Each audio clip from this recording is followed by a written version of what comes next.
Welcome, my lovely days, to another fantabulous session of Boons in the Western Chivalrics. When last we left off, our great noble chivalrous heroes completed their little foray into the Nighthold of the Fae. Had a nice time. Some people went on dates. That was very cute. I believe at last, finally, a certain emo knight got his dick suck. Good job.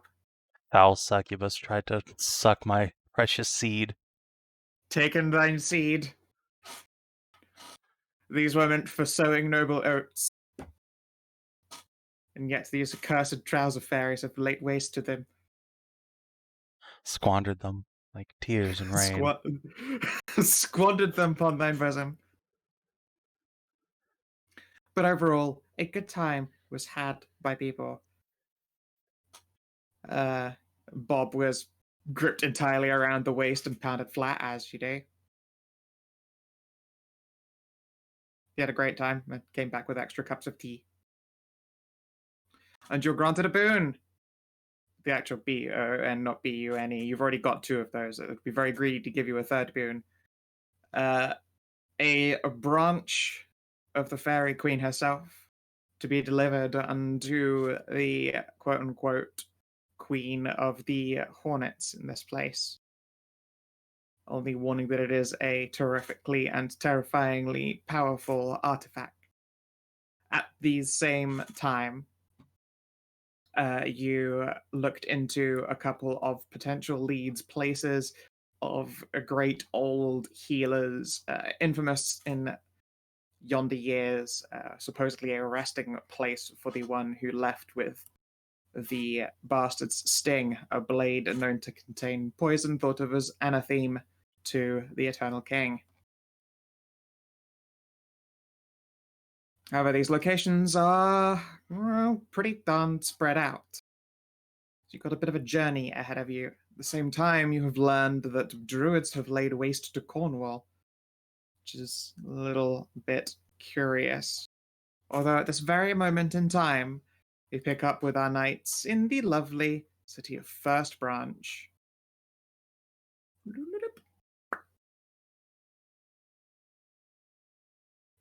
You've all, by this point, managed to sell off your various various goods for golds. And those have been handed out to the rest of you, so you'll have spending money. Three of the knights immediately went to the person selling steak pie because the smell was apparently intoxicating. And so they are now munching pie. Delicious. Whereas three of the rest of the party entered the largest tavern, one suggested to them by Bob, by the name of the Hollow Widow. On approach, the place seemed to be very much bustling. The smell of food, the sloshing of tankards, and sweet, sweet classic Spanish guitar is playing.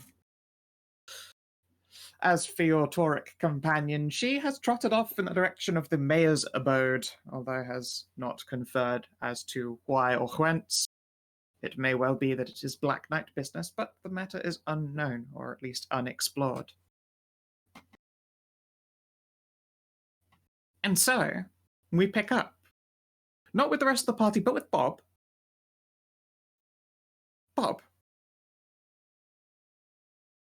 Me.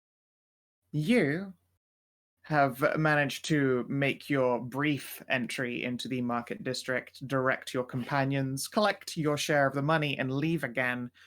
Where is it you have gone?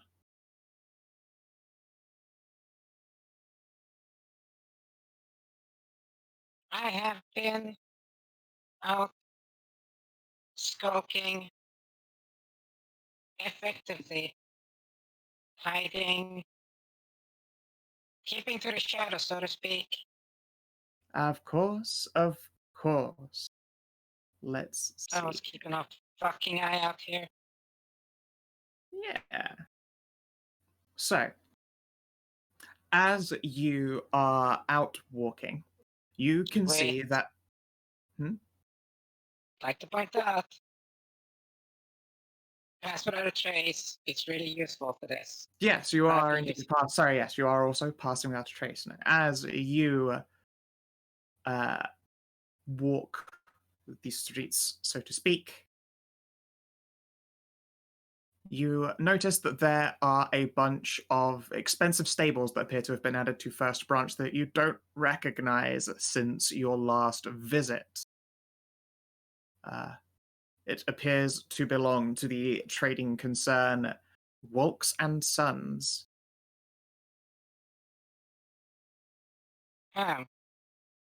Last you recall, this would have been Wolks, as recorded, doing a lot of trading goods in the area, delivering to other cities, establishing large numbers of merchant guard, essentially. It's been known that they have occasionally employed Black Knights in their service, although they have none, beholden to the house or contracted long term. It is majoritively a city-grown, like, mercenary force that the Wolks employed, though now Wolks and Sons. Let's see here. Would you also please roll for me a 1d20? I will roll a 1d20 for you.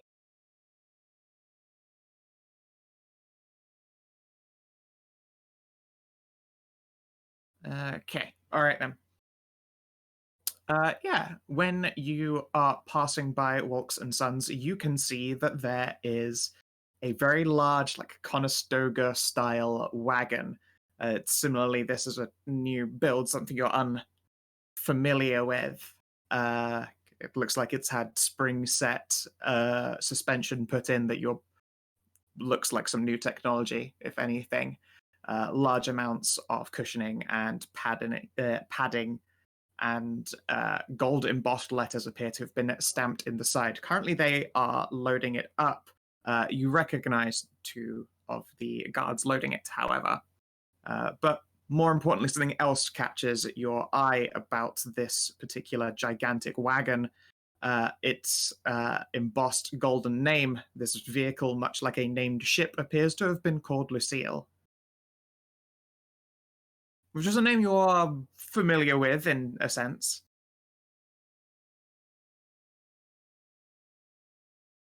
Do you do anything?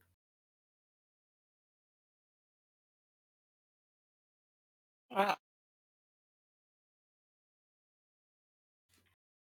now first and foremost, I think to myself, no, damn it, no, fuck. Of course. Well, I'll keep to the fucking shadows, just inch closer, see if I can hear anything. Sure. Relatively late in the day. They're probably packing so that they can be quick to leave the following morning. Give me another d20. Let's see if there's anyone, like, actually in active conversation, short of, like, a couple of guards just, shooting the shit as they work. Nah, it's just like a couple of guards that you recognize, but they are just shooting the shit about just normal things. One of them's talking about a gal he is sweet on, like, probably at one of the Divia taverns you remember the name of. Yeah, interesting.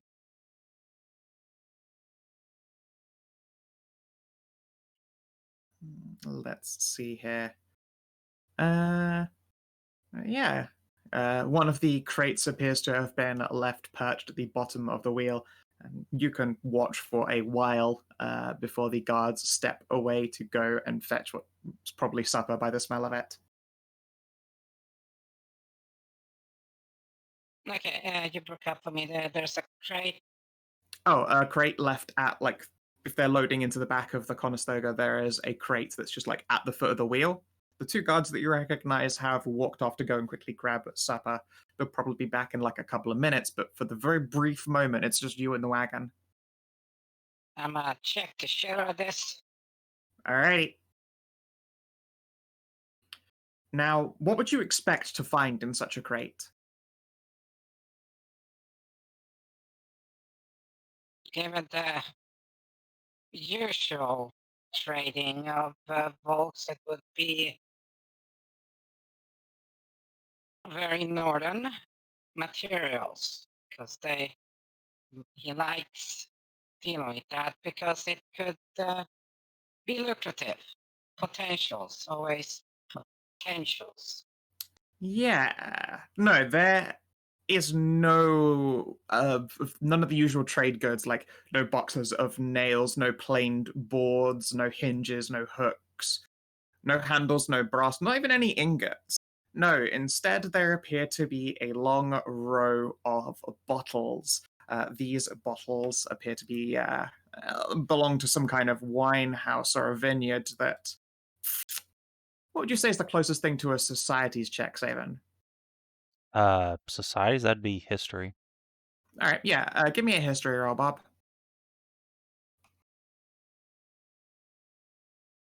You've never seen this company before in your life.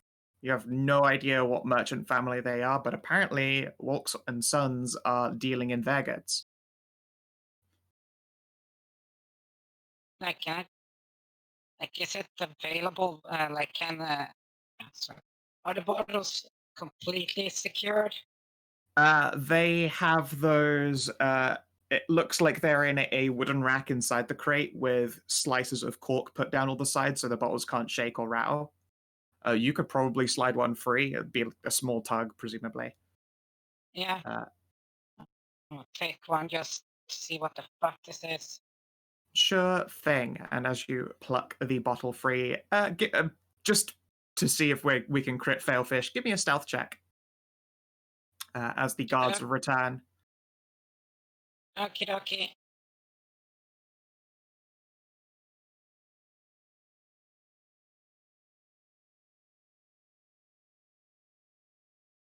Just making sure.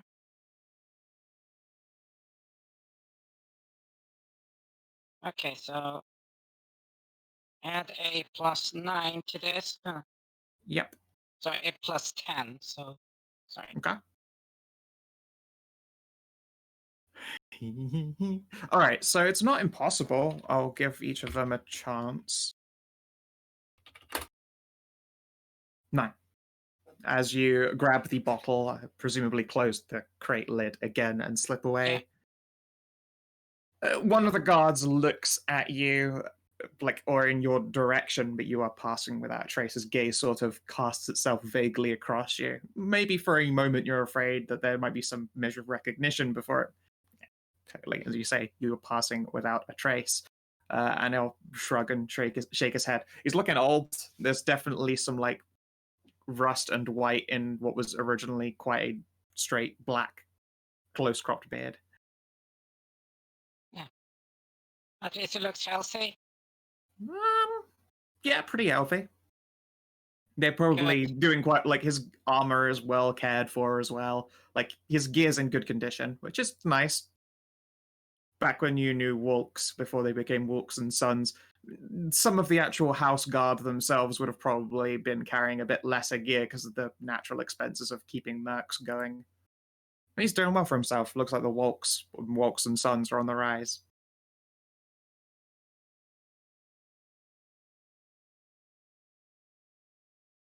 Oh. So got this info.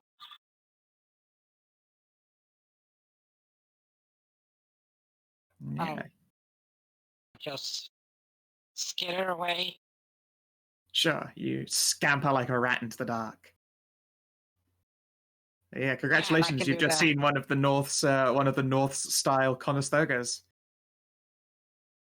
Sweet, at least I got the visuals and whatever the stuff is, because drinking in that.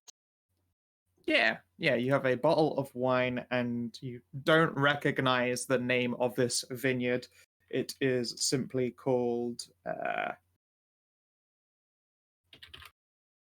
Winterfern.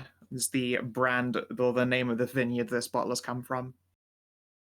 No, I know other heavy drinkers that could probably identify it. Yeah, I mean, you're in a big city. It would be astounding if you couldn't find at least one person who could tell you what Winterfern was or where it's from. But we saunter on back to the rest of the party now that I'm done completely fucking with you. For now. The Market District. So you guys have sold your goods and bought pies to munch upon. Is there anything else here that you try to accomplish in the area?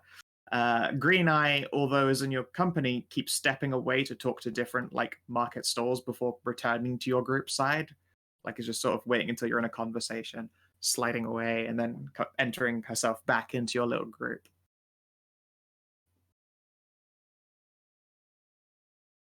Since we are in a proper city, I will be departing. I'll be back later. I'm going to go and pay my respects. Of course, that makes a lot of sense. As you leave, Green Eye is going to palm you a silver for their charity box, if you please. Sure. Let's see here. And Well, Tristan, I was about to looks say, like it is you and I. it sure seems to be. Well, can't say I've ever been to town, well, this town anyway, before. Lead on, I'll just follow along. And here I was hoping I could do the following. Well, if you just want to watch me blindly explore, I'm happy to oblige. Wouldn't be the first time I have observed someone blindly fumbling. Go right ahead. Alright, well. Let's see what's off this direction. Crystal spin around on his heel, close his eyes, and then start walking off in whatever direction he happens to randomly stop in. Sure, give me a 1d4.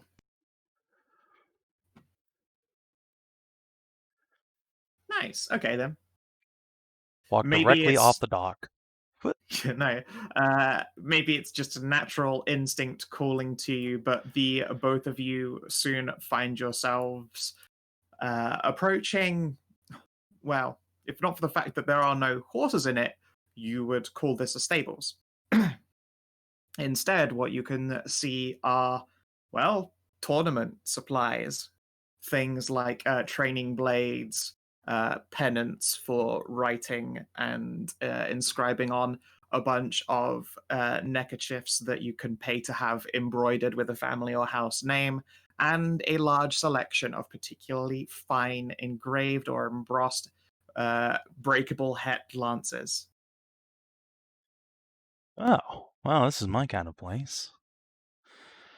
What have we here? Yeah. There is a large, muscular, and incredibly dashing gentleman who you would consider to be bow-legged, if not for the fact that he appears to be, well, missing the majority of his left leg from knee to ankle. Like if you were imagining a diagonal cross-section had been taken out of him. Ow. Yeah.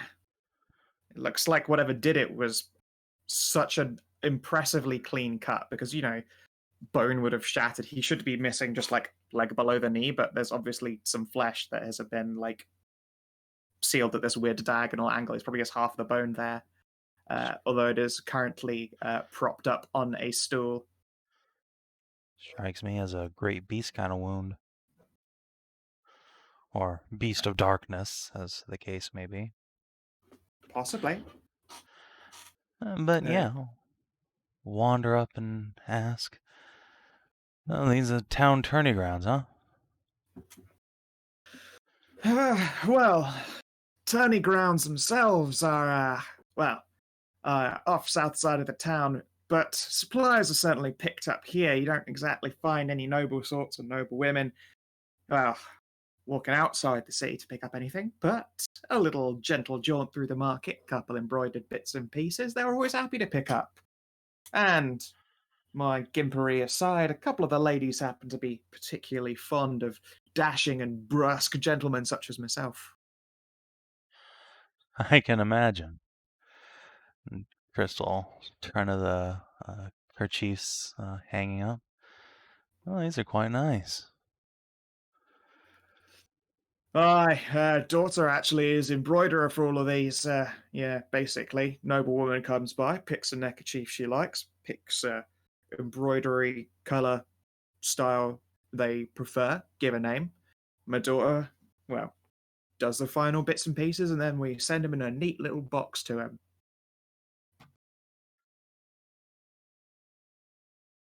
Tristan nod along, looking through until he finds a particular cloth color that seems about to match Belle's eyes. Yeah. You hear a from a green eye behind you. What? Nothing. Never seen a man take an interest in fabric before. No. Not one that wasn't trying to woo, of course. Just haven't met the right kind of man, I guess. Tristan indicate the one he's chosen out. About how much for this one? Well, my lord, I dare say, and he will glance at your back where you've got a lance strapped up, for one such as yourself, mere 2 silver. Wouldn't dare charge a large amount or noble's cost for a knight, no less a fencer, no less a jouster. And you say you do the embroidery here? My daughter does.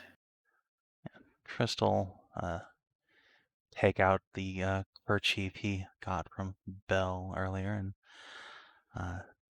hand that over. Think she could replicate this easy enough? Aye, no problem at all. Looks like you've already had yourself a little noblewoman's fancy, I see. Interesting to see the favour return reverse, but sure she'd be happy to do it. She'll probably be finished in, I don't know, Trissa. And then he'll lean back in his stool and walking out from behind a probably like a fabric backdrop, just a little den out of the way of the noise that's built into the shop. Out steps a girl that you couldn't guess to be older than 7, 8 maybe. Will peek around the corner and smile and wave before walking up. Probably not too shyly. She's probably done this many a time before. Accepts the kerchiefs. Oh, pretty. Okay, yeah, happy to do it. It will be an hour. At which point there is a pause from the gentleman who goes, Trissa, all right, T. 2 hours all right with you? More than. Got yourself a right prodigy there. Sure. Aye. Apple of me eye. Trissa will smile and gives you a little... Well, she's wearing pants, but she gives you an air curtsy at the very least. Crystal return it with a courtly bow. She giggles and will head inside her little den. Oh, that's precious.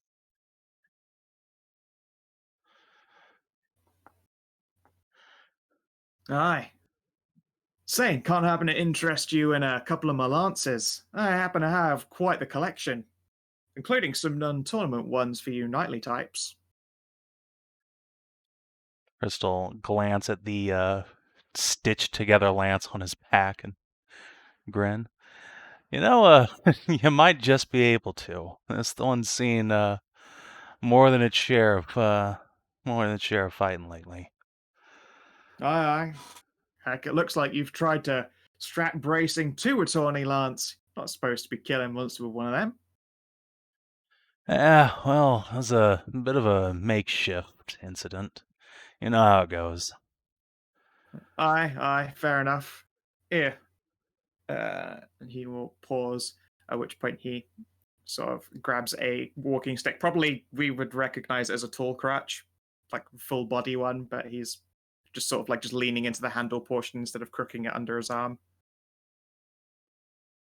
As you can see, it would be because his other leg is quite bowed from presumably most of a lifetime spent via horseback. It is why most knights are encouraged to do essentially just a lot of exercises to ensure they don't go and fuck their gate up. Yeah, because Tris doesn't want to end up like that. No.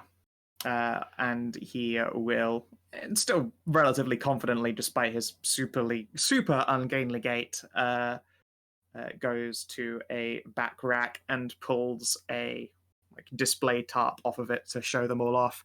Always keep these hidden, otherwise bunch of noble toffs will try and buy the damn things, insisting they're great and noble and such. Take him to a joust and bloody well killed a person. Yeah, I can see that happening, all right. And yeah, he will wave you over towards the rack. Take a look, see if any of them are your height and weight, I suppose. These are all steel braced and sturdy. You aren't going to find them snapping off in something, but of course that does mean be careful. Similarly, you don't want your wrist snapped off by change. All right. Well, suppose there are worse stories than breaking a wrist killing somebody. Aye, but still, these won't snap, so you'd best hope that your arm is just as sturdy. Tris He will gesture at flex a one in little. particular, slapping at it with the base of his cane, and it makes a ka-tink, ka-tink sound. It looks like his is probably metal shod on the underside. Metal core and flare.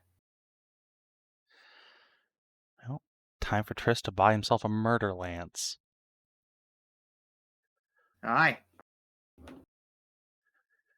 So you can buy lances from this individual, and if you would like to record somewhere that it will resist the first attempt at breaking, so say you put it in a situation where one would normally snap a lance, it will resist it one time. It's still same cost, so it's not masterwork, but it will resist one breaking.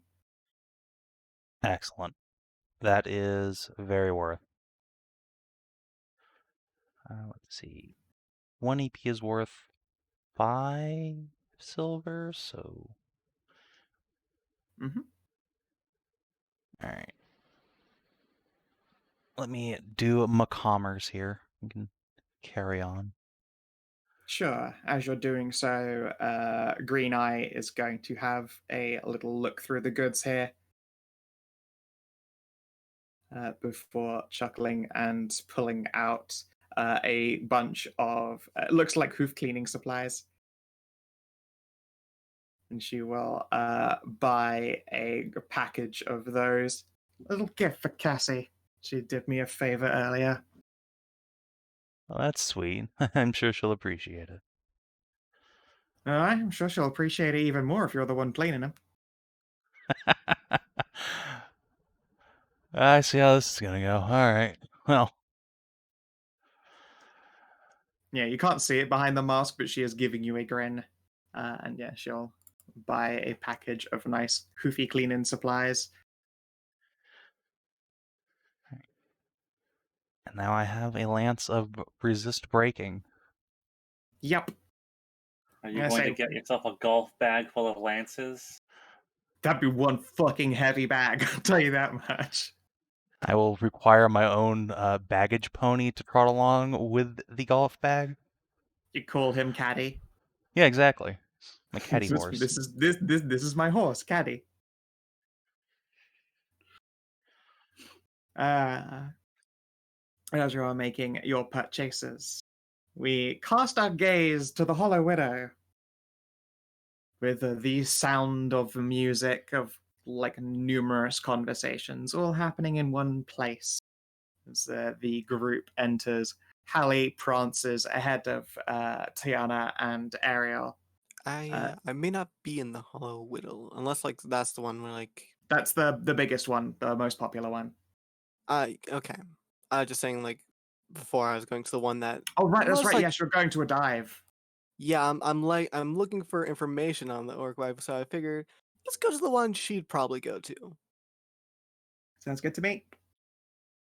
Unless that is a Hollow Widow, then yeah, I'm going to the Hollow Widow. No. Hollow Widow is the big tavern. It's the fancy schmancy tavern. Yeah. You are hunting dives. Yeah. That's Yeah, why I placed myself beside it since you didn't have other taverns. Yeah, that's true. Yeah, you've learned. Hallie is also. She's learned basic prancing. She prances. It's heavier than a prance and gentler than a clomp. So you prance into the bar. Tajana, being similarly heavy and endowed, is still regardlessly catty and cannot do anything but saunter in any direction ever.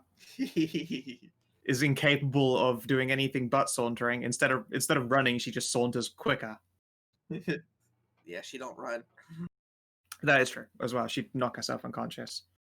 Yeah. Doesn't wear as much metal as Hallie does. Yes, let's see here. There's a lot of swaying. There is. And you definitely get a lot of looks. No less as well because you're a cat person. You aren't the only unusual individual in the Hollow Widow. However, you can see that there is another cat in this room, except their body is different to yours. They are some 8 foot tall, and despite being slender, you can see a large fluffy mane erupts from around the bodice and up to the back. Looks similarly as well, out of place alongside her draconic wings, leathery, like tight scales, hook tips at the top, and the large tail, which she appears to be keeping a large sleeve over. Looks like it's like a nice little silken sleeve that's been tied with a gold bangle. Manticore, where are you now? Exactly. Now, yes, this manticore is smart enough to not like walk around with just the aphrodisiac just pouring out of her. And also because, everyone knows tail socks, they're so in right now. She appears to be in conversation with a couple of people as Harry clompeth up. You are instead brought short mid-clomp by cha-cha-cha-chan. Cha-cha-cha-chan. And Il Franco turns to face this large and beautiful woman.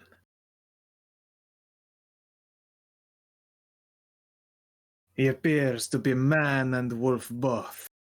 Large, strong, near 7 feet of pure Latino muscle. A rose rests upon his teeth, a large mask across his face, finest of clothes, large, sleek tail. And which large woman? Il Franco is looking at every large woman, because all are the apple of Il Franco's eyes. No, spirits and souls, want of the West, you greet El Franco so. Tell me, beautiful woman, glorious cow, beautiful cat, introduce yourselves, please. For I am El Franco, and I am struck. Hallie just has dinner plate eyes. Giant puppy. She's never seen one of these before. Indeed. El Franco is used to that kind of response. You may rob I am Tajana. Diana. Oh, a beautiful name for a beautiful woman. I could say the same about Il Franco. I like the way you talk, lady. You put a fire in El Franco's heart. Come, please, I must play to you the songs of not just my people, but every person. I pull out my lute. I would love to do the same. This is most wonderful. El Franco leans in. You may rub, but you may not pinch. El Franco's ears are sensitive. Hallie, you can scratch that pup. Hey, bee puppy.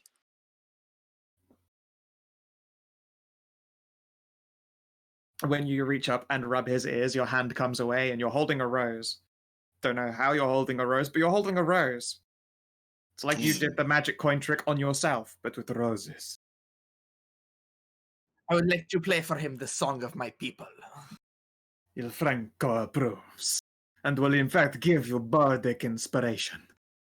Nice. You have 1d8.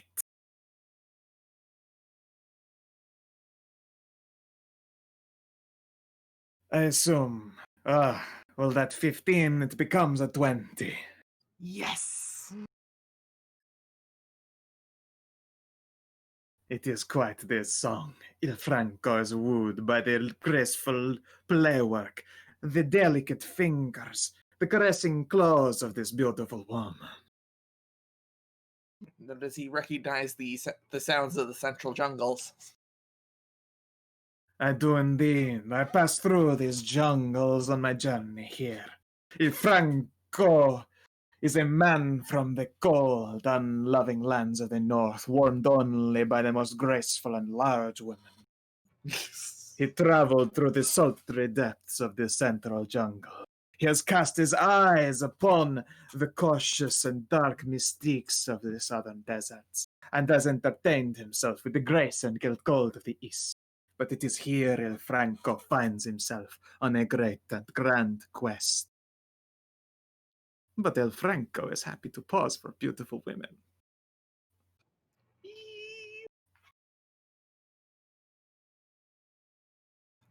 Tajana is just delighted at this man. El Franco knows he is delightful. Yes. And while you are busy interacting with El Franco, Ariel,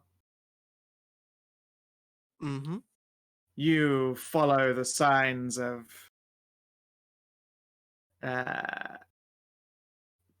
bar to bar until you find one that looks appropriately thuggish. Indeed, there is a door guard out front who you would have called a bandit if not for the fact that he's dressed relatively nicely and is in the middle of a city. Yeah. He has on just enough airs to appear more like a bouncer than a bandit. You all right, love? Something I can do for you? Just going in, getting a drink or two. A drink, eh? Well, far be it from me to turn a bird away, but it's not exactly the nicest of clientele in there, milady. That's fine. I can handle myself. Aye, I'm sure you can, I'm sure you can. However, don't go making no trouble with the customers. I know you're tight from time to time. A couple of the lads in there are right rough, but they ain't worth a swording. I'll endeavor not to. That's all I can ask. Have yourself a lovely day, my bird. Kennedy. I'll walk on in. Yeah, he opens the door for you properly. He gives a soft and a couple of people will look up as you enter before he lets the door close again. The door closing doesn't make the room any darker. It's late evening, so they've already turned on lanterns and the fireplace is filled.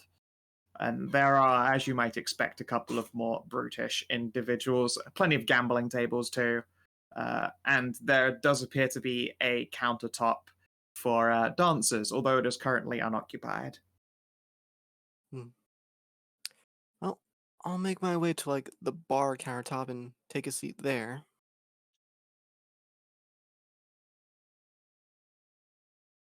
Yeah. Bartender is a 5'10" woman with an eye patch, copper hair tied back in a bun.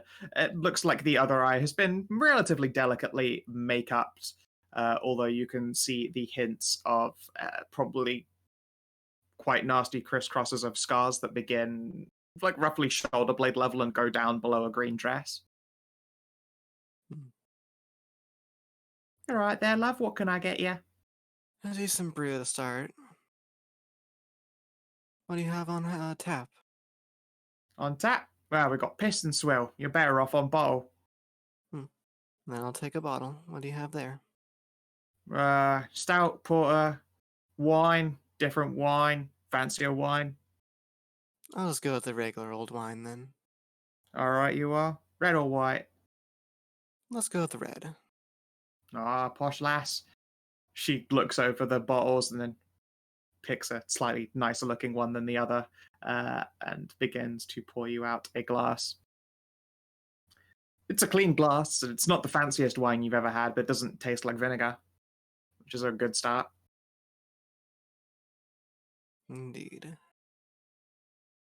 Pardon me for saying, my love, but it's not as like very often we see knights in this place, especially not buns.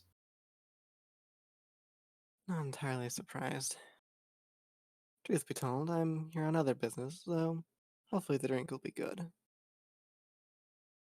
Oh, well, if you're interested in making that other business be, I'd be happy to entertain. She'll give you a little wink. Hmm. Or maybe she gives you a blink, honestly. She's got an eye patch. It's hard to fucking tell.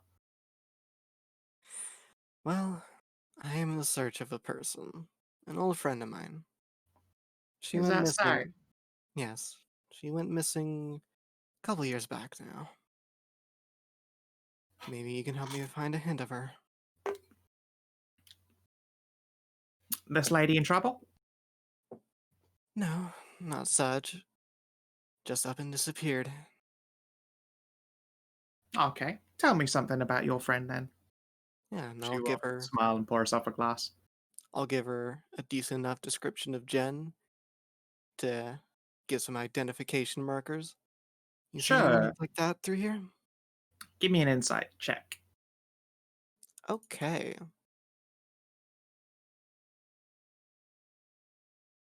Oh, Hard to get a read on this woman. I might have. Certainly sounds like a delicate flower. To a point. She gives you a faint smile. Although such information is not exactly free, my love. I would I am a never expect business. it to. Alan, how much would it take to loosen your lips on this subject, so to speak? She'll tap her nails on the counter. 5 gold. All right. I'll pull out 5 pieces of gold and lay them down. As you do so, there are more than a few people who turn their attention your way before the bartender scowls at them and they return to looking very busy with what they're all doing. Well, well, well. I should have asked for more. She sighs and scoops the coin up. Yeah, I met Jen. Not exactly the kind of love who's, wanting to be found so far as I can tell. Here she runs with bandits. I see. She passed through recently? Aye, recently enough. Might have been 2 weeks ago. I'll give like a pensive look on my face, thinking about it. Wouldn't have happened to have said like of any sort of action she's going into after this, is she? Or any big conquest she's done? Well, I can tell you one conquest she did. She will grin at you. But, let's see here. She's a good sort, though, and I'm not exactly inclined to get in trouble.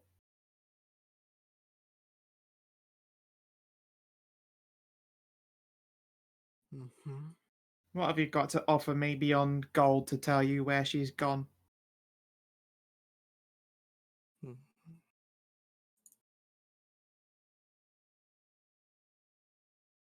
So out of character, that is a very interesting question. What do I have I can I know, right? fuck?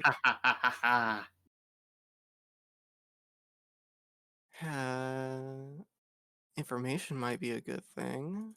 That could be something I could trade her. Possibly. Hmm. Heck, maybe you can try and give her the Gen special yourself. I could try that. I don't exactly want to go owing her a favor. I feel that'd probably be a bad time. Even though I know that you'd love that. I have no idea what you're talking about.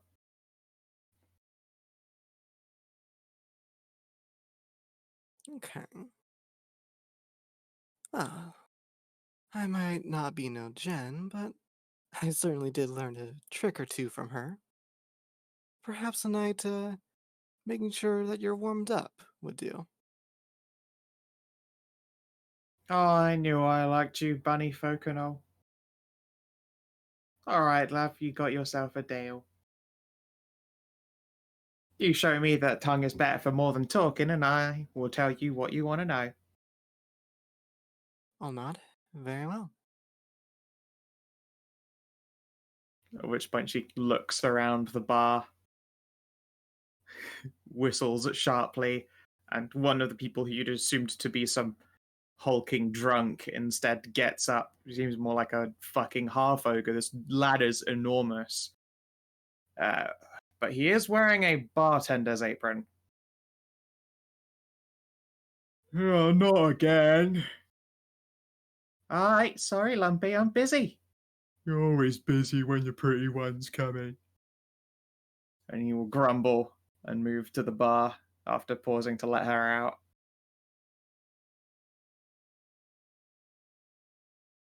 Yeah. And she will invite you upstairs. I will follow along.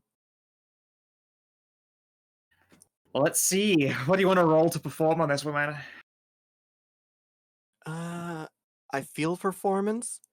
Make sure I'm doing the alphabet correctly, and when I stop on it, when I find a good letter, I Yeah, stick sure. on that letter for a while. Roll for donkey punching.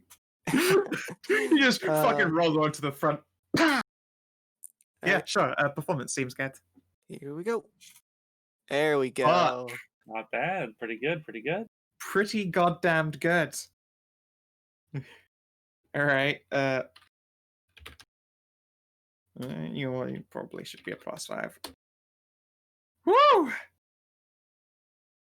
You can see that there's probably a reason Jen had a roll with this lady. Yeah.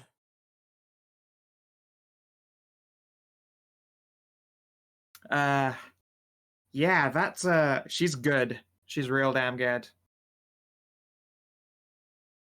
You may have flexibility, but she has reach. But you do suitably impress and entertain her, as she will tell you.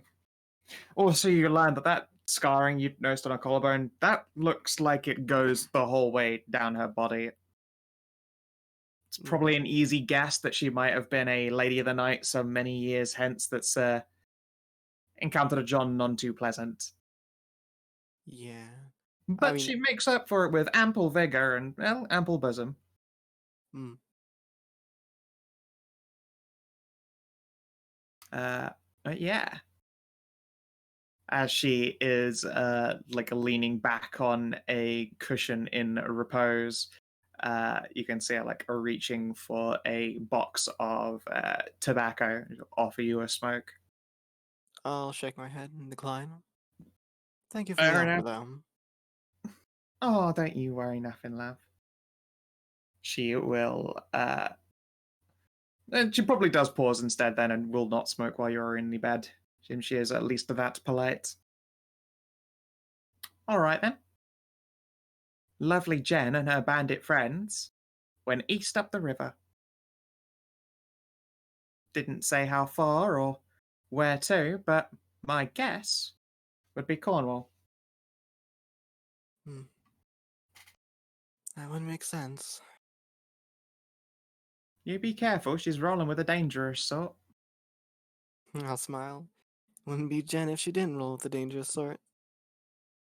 I see, I see. I suppose I should get back to work. You have yourself a Probably. good time. And don't you worry, just for you, if someone asks where you've been, I'll charge more than 5. I'll smile. Oh, thank you kindly. And yeah, you're able to re-gear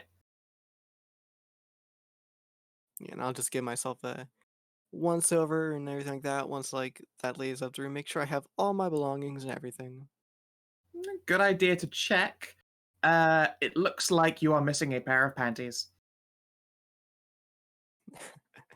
I'll give a small laugh to myself. Well, I suppose that's a worthy sacrifice for the information. Fair is fair. One And more for the collection. And I'll make my way back to, I guess, the Hollow Widow, since, like, actually, yeah, since that's, like, where we all decided to meet up. Yeah, by this point, Green Eye is probably meant to head on over there. Cass will have made her way to the Hollow Widow. She has had to take a table pejoratively to herself. Oh, I'm sure me Uh, and Green can sit on the yeah. other Yeah, side. I'll sit by Cass, give her company. Sure. When you guys arrive, you can see that there is Il Franco and a Manticore in conversation with the beautiful Ellie and Diana. And hey, Trist, pointedly in this large tavern, there is a grand piano. Holy shit. Is anyone actually using it? At the moment, no. Although you can see that Il Franco's guitar is propped up against it, and also it looks like Tajana's lute is there as well.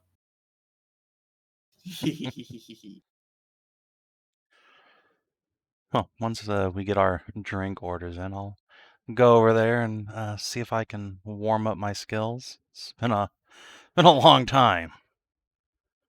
Of course, of course. Let us see. Yeah. Holy What? shit! Wow. Warm up nothing. Jeez. Fucking just crank into Phantom of the Opera The there. entire Alright. tavern just turns to watch. Yeah, you do that movie thing. So to set this scene up a little bit more spectacularly, you're like, it's been a real while, and you sit down, set your shoulders, adjust the seat, and a couple people look your way. And to you, I mean, to most people, you look like a rough and brutish knight. Your hair is pulled back. You've been on the road again, so you'll probably once again look a little bit like murky and dusty. Il Franco will glance on over and quirk a brow before asking a question of Tajana. And then Triss, a few gentle keys. Your fingers settle into place like you've done this 1,000 times before, because you have.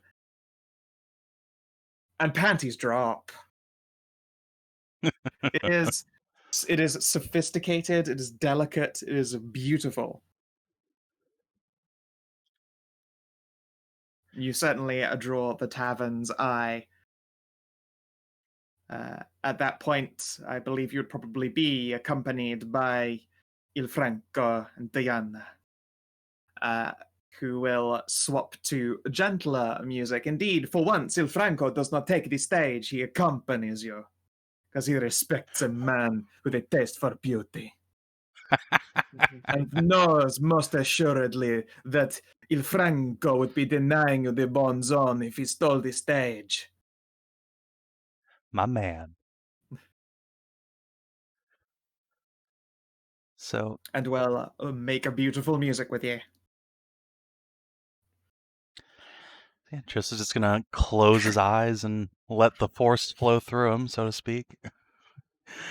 Yeah, his handies explode. Cass just finds herself standing in a puddle. Womp womp. She is definitely doing that, like, elbow. I mean, she can't quite do elbow propped on table because of the way she has to sit on the corner of a room for a large table. But she's got a hand propped beneath one elbow so that she can crook a chin across a hand and watch you with a grin on her face. Oh yeah, my man is impressing people that way.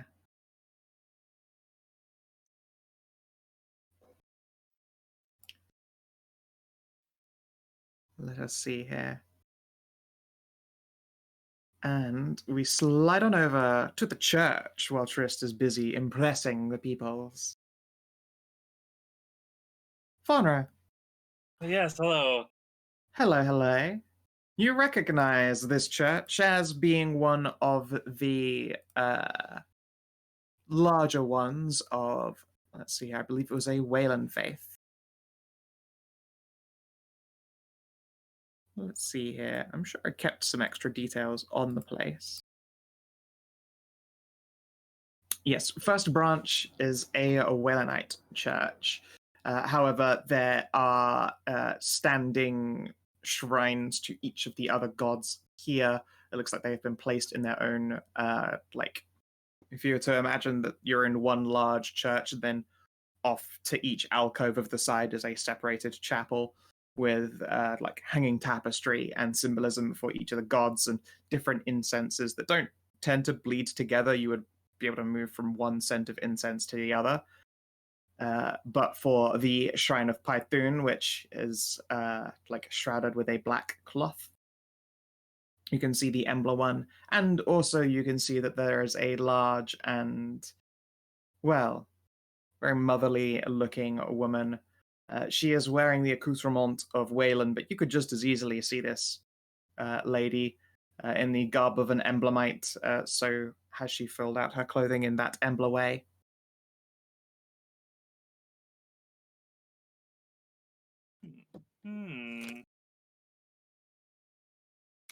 Okay. She will smile at you and then glance and notes the emblemite markings across your tabard. She looks like she was about to go with Wayland's blessing upon you, but will pause. Ambler's blessing upon you, my dear. And with you. She smiles. In this home, all are blessed. I have come to pay my respects as I travel the land. I see. Here along the along the river, most turn to Wayland, guide them on gentler waters with stiff breezes, but those of Embler's faith are still, of course, always welcome. Even ones of more obscure denominate. I have not seen a member of the Orchid in quite some time. We are not vast in number. Indeed, but you are devoted.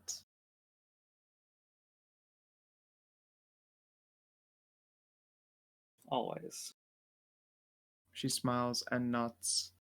Well then, I would not keep you from your devotions. Should there be anything that you wish to ask, then please, you may do so. I am at your beck and call, Lady Knight. She will smile and curtsy to you before heading to a lectern. I will give her a bow, and I will look to see if there is a donation box. There probably would have been one by the door. It looks to be a probably an electrum dish in and of itself. It's been pressed and stamped. There's no lock or shutter on it, but I mean, this is a D&D setting where they know their gods are actually real. People who do things like steal from collection boxes tend to get literally cursed. Yeah, that's Like not I always good. thought That's that was not cool. I always thought that was a weird thing. It's just the idea of like people like actually blaspheming in religious places in D&D has always struck me as quite strange when the gods are literally there and literally watching and listening. Why wouldn't they just be like, fuck you, dude? And then bam! Suddenly your penis doesn't work anymore. Take that. Get a spout of exceptionally bad luck. Yeah, exactly. So people don't just steal from it. So it's just like an open collection disc. It's got coins sat in it.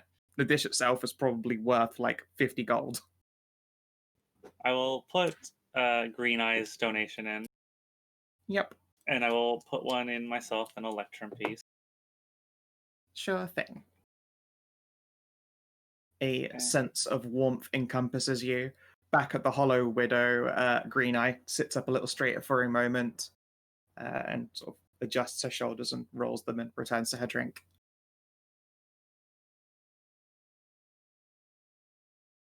And I will make my way over to the Shrine of Embla. Yeah. And it is. You are familiar with the sense of this incense.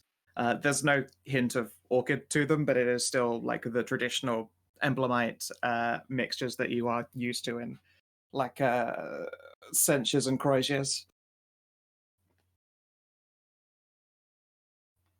Which is probably quite reassuring and homely. I will take a deep breath of the smell, and then I will take a knee and take my claymore out from its carrying case. Yeah. I will lay it down on the ground in front of it, in front of the shrine. I can't remember. Have you had it silvered yet? No, I'm waiting to go back to the convent for that to be done. Okay. Done by the proper craftsman. Of course, of course. Yeah, you are able to lay your blade out. Since it's one of those probably like tall stone altars, it's been set with like reeves and symbols of harvest, and you recognize as well like there are these pouches of tea popular in people trying to conceive child as well, like those as well rested up against the sides of it.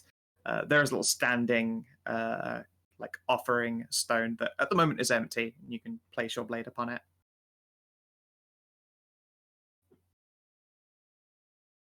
Yeah, I'll put my sword down, and I will take out my censer that I use, and I will put some herbs in it, and I will light it. Yeah, of course. And I'll weave the rosaries between my fingers, and I will stand and over my sword, and I will say a long prayer to Amla. Sure. Give me a religion check, please.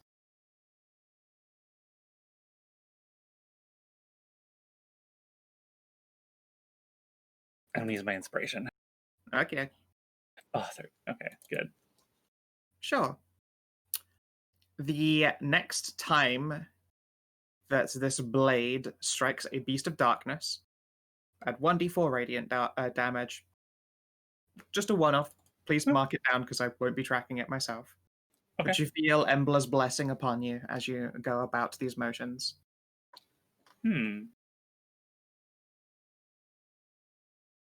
It's probably the first time that this sensation has manifested itself quite so literally, but you've also only very recently come into your own as a zealot, able to cascade your blade in radiant force in the first place.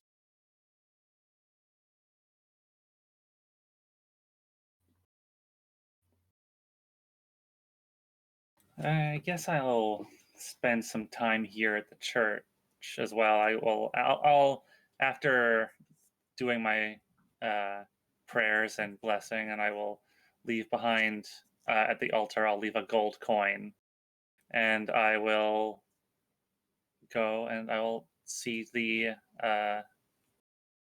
priestess, Sure thing. and I will ask her if there's anything she needs done. Needs done. Oh, I don't know. Usually there would be a little list of maintenance needs that would keep us going, but strangely enough, quite recently, some weeks ago, a cleric of war sort of mending and lifting and doing such manual labor as devotees as yourself enjoy doing. And I say priestess of war, I mean a war cleric, but not of Bellatrix, but of Python, strangely enough. She'll shake her head. Such wonders never cease. I did not even know they had a branch militant. And you can see that she is holding what would appear to be a black leather tome of Python that she's been reading. Well, that is Python, always surprising everyone. This is true. It's a shame I never got her name before she left.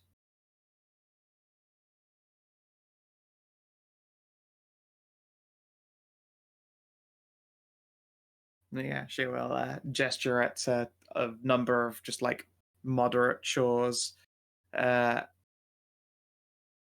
like there are devotees and scribes and such. They already clean the floors, the windows, the walls, and stuff. It's only like, as she said, like tough maintenance jobs that other people might be asked upon. I see. But yeah, that's already been seen to. You can double check their work, and yeah, looks like they've done a decent job. Whoever this person was, they were a dexterous craft individual. Well, it's good that they were here to help. Of course, we're ever abundant in willing, warm souls, happy to help, even in the most surprising and curious of packages. She said package. Yeah, that Python war cleric, she had a huge package. Do you know of any other places of faith in this city? I have not been here before. Some number, yes. More specific, small churches to certain gods. In particular, the library itself is as much a religious institution to the god of knowledge, as this church is here to all and other.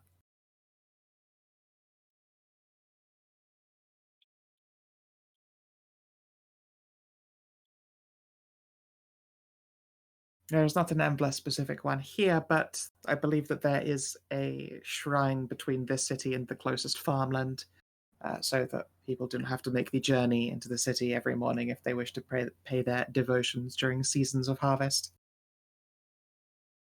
It is a time very busy. And the way to the gate can be ever so long for those nights.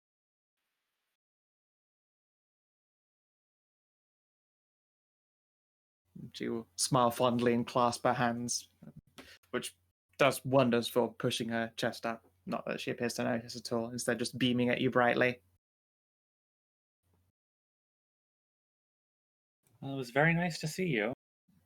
And yourself, please go with the grace of gods and goddesses.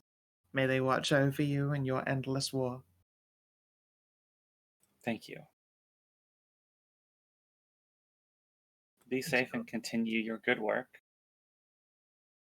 Indeed. Be blessed, my child. And she will reach up and touch your brow. For the next, 10 minutes, you have the bless effect on you.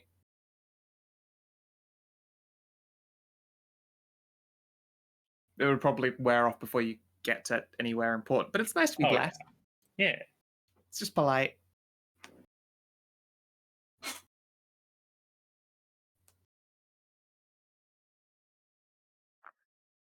Yeah, where do you head to next?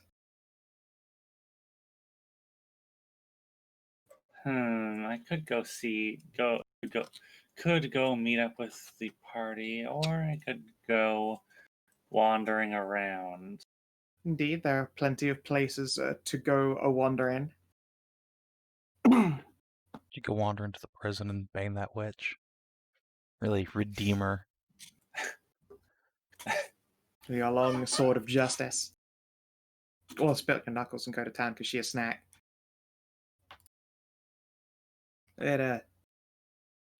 Damn. Spooky. I love him spooky. Yeah. Very Yennefer, but not quite as bitchy looking. Yeah, actually looks like she has a sense of humor.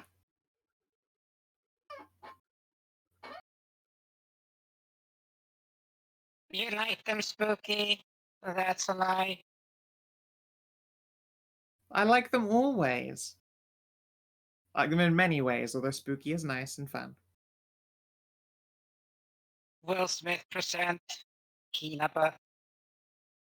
Kina isn't a them, though. No.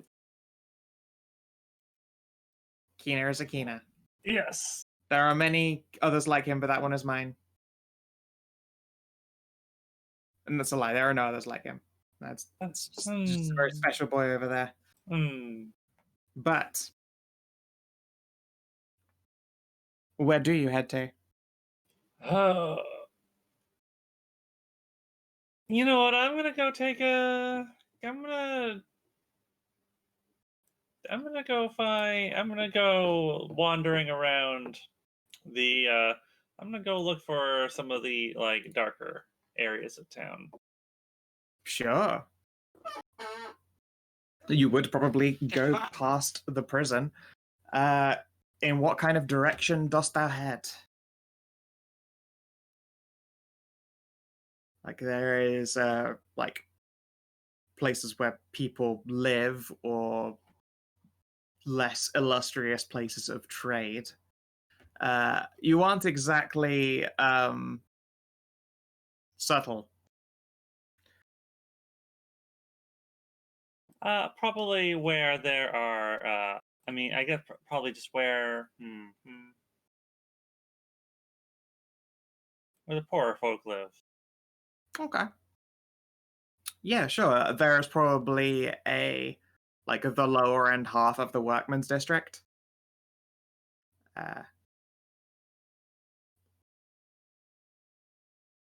Yeah, I mean, there probably aren't like full-on slums. This one's too fucking dangerous to have like a really large one.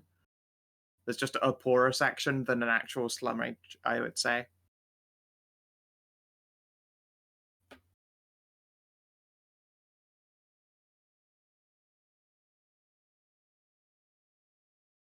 Yeah, we can head down to like the low income housing, so to speak, and take a look around. There are a couple of beggars hither and thither. If I find them, I will give them donations. Sure. Roll me 1d10. All right, you cross paths with at least 3.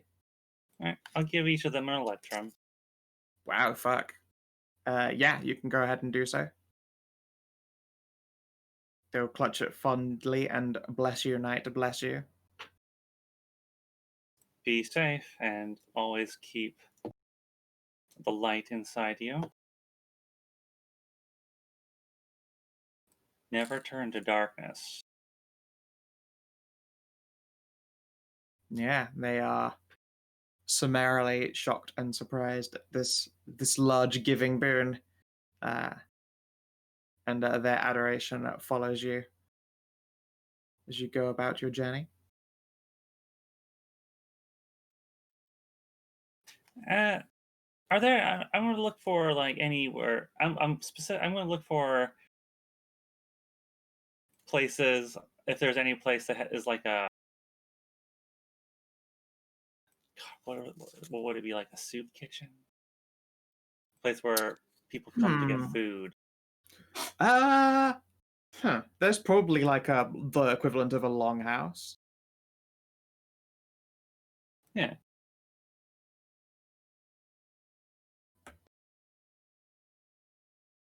Yeah. There is like a large eatery, and it's very basic fare for just like workers coming off of various like shifts. It looks like they sell probably weak tea, soup, and bread. I will go inside. Sure thing.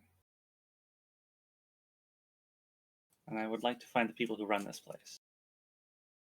Yeah, okay then. It doesn't take much to find them. There are only like 2 serving people like up at this like wooden table with a couple of feeding trays beneath them that they're ladling food from.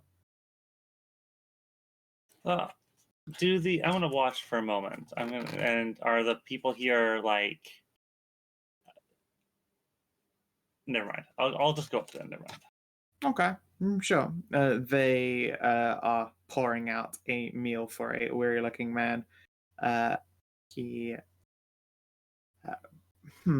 probably holds up like a little slip of parchment, which they will accept. Probably a very small slip of parchment. They will take it. One of them checks it off, and then the other slides the parchment back over. And the man will take his bowl and food and walk away before one of them turns their attention to you. My lady, is there something the matter? No, nothing is wrong. What brings you to a humble, well, establishment? I have come to see if you require any assistance, or you need an extra pair of hands or strong arms. Oh, goodness.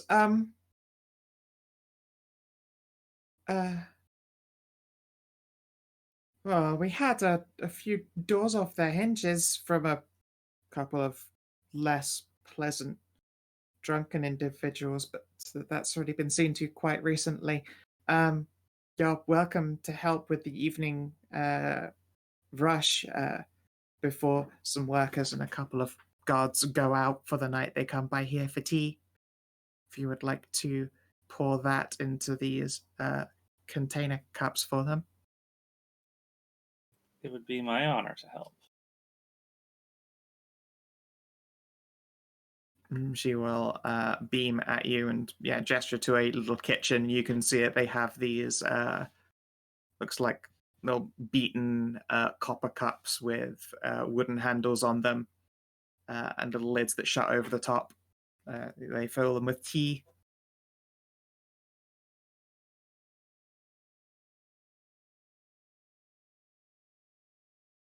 But there are a couple of pots that need brewing and plenty of drinks that need pouring, and it's hot work because it's a big old fuck off kettle. Okay. Oh, that's fine. I would, as I work, I'd like to ask them how they are serving the people here. What are they? They don't seem to be taking coin. Oh, that's because we don't need to take a whole copper for a meal. Instead, they have these little slips, and it's 3 copper for a week's meals.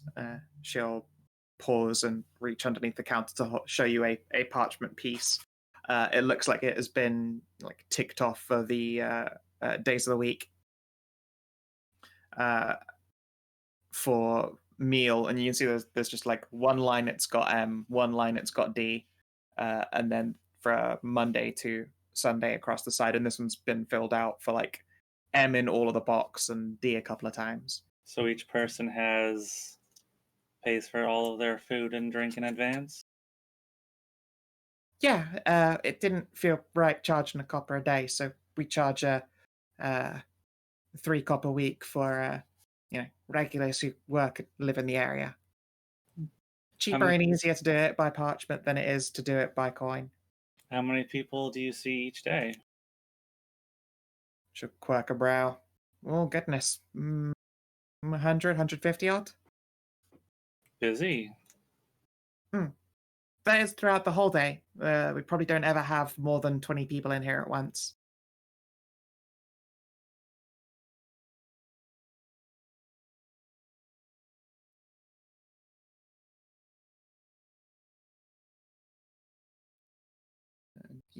She will pour. So, would you like a cup of tea while you're here as well? You're welcome to pour yourself one. It's not very strong, but it's nice. If it is no trouble to you. She will gesture at the pot and pulls out like an open drinking mug instead of one of these to-go mugs. Be my guest. Okay, I'll take a drink. Yeah, I'm gonna say it's not a particularly strong tea, although the leaves themselves are quite nice.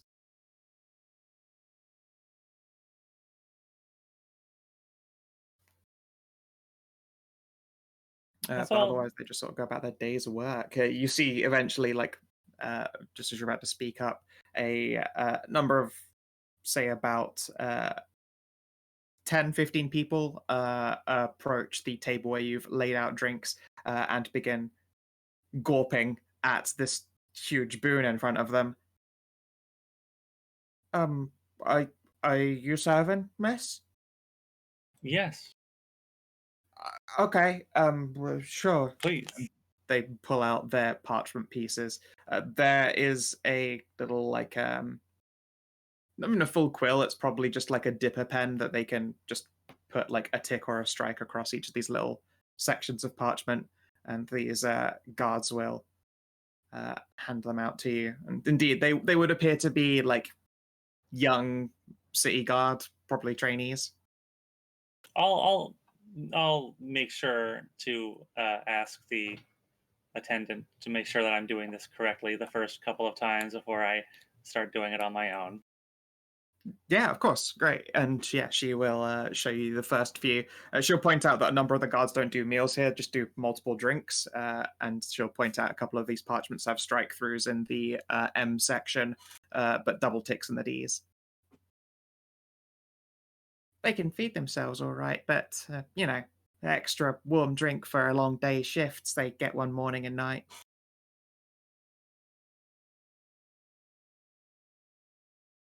I'll give everyone that I serve. I will give them like I'll give them a prayer and just try to be extra nice to them. Aww. Give me a persuade test. Let's just see if you intimidate more than you inspire. You are still a big muscle dune. They are mostly just like in various states of bafflement, surprise, and awe that a humongous holy avenger of a knight is just serving them tea. There are still muttered thank yous, but I think you've probably spooked more than you've settled. But you don't do a wrong job at all. Well, that's good. I don't fuck up. You don't fuck up. It's just, intent versus impression is slightly different.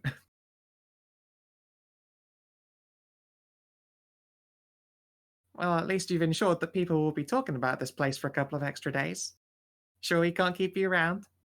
I'm afraid my journey continues tomorrow. Oh, that's a shame. Well, we must still thank you very much for your help. If you are staying the night in the Hollow Widow, should tell them that we sent you. I'm sure they'll give you a nicer room. I will smile and give her a bow. Thank you very much. Please, one good deed and another and all that. My service is not yet complete. I will give her a donation as well. For the work that you do and to help feed the people here, I would like to ask that you use this to waive the cost for people who come to eat and drink until it runs out. She quirks a brow. I'll give her, let's see, it was 3 per week. 3 silver a week. It's a 3 copper week for the workers here.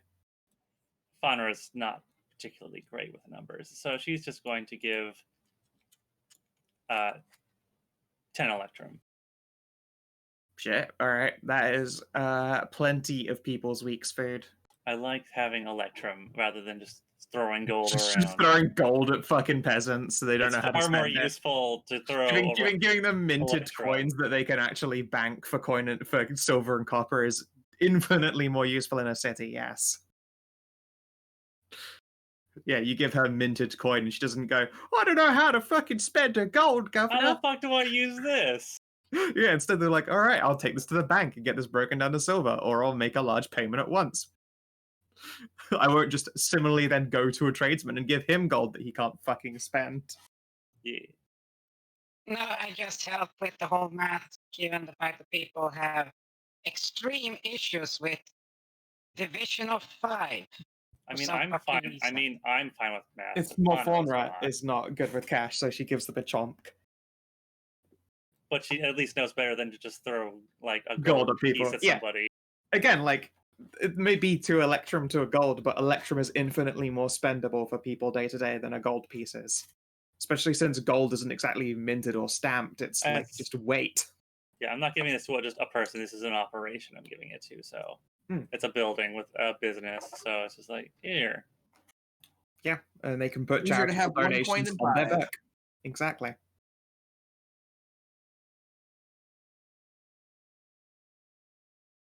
All right, I guess I will go. So I will depart with a prayer of go with the God's light, and to never give in to despair. keep hope in your heart at all times. Ah, your presence warms the room rightly, and you are given a bless you very much and a big ol' hug from one of the women there.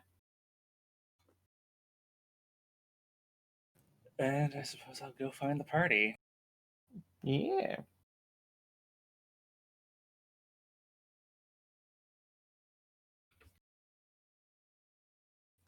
It's literally spelt Cornwall. And yeah, Cool. as you enter, you can see Cornwall. You can see that the party is probably by this point gathered largely around one table, although Hallie and Tiana have been abducted by Manticore and Del Franco. Hallie is presumably giving this Manticore's this huffing Manticore's main brushies. She huffing the fluff. Exactly. Yeah, like as well. Like she had this brush ready for when you came up and asked if you could floof her mane. She gave you a brush, like everyone always asks to floof the mane. Fine. 1 copper for a 10-minute brushy. She charges people her to brush brushes. her. Yes, she charges people to give her brushies. Oh, that's great. That is the But- caddest thing I've ever heard of. Exactly. But do kitties like milkies? They do. They fucking love I milkies. mean, you'd know that from asking Tajana. This is true. All cats, they love the biggie milky. And this manticore is very, very entertained by the fact that you are a walking dispenser of the biggie milky.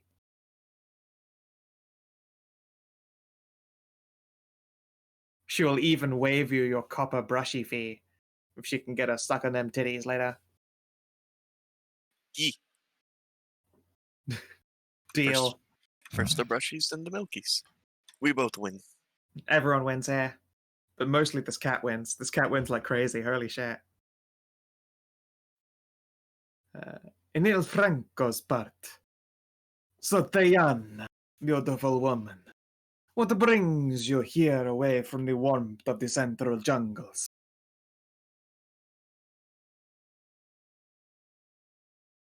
I really wanted it to be I fell asleep in a box.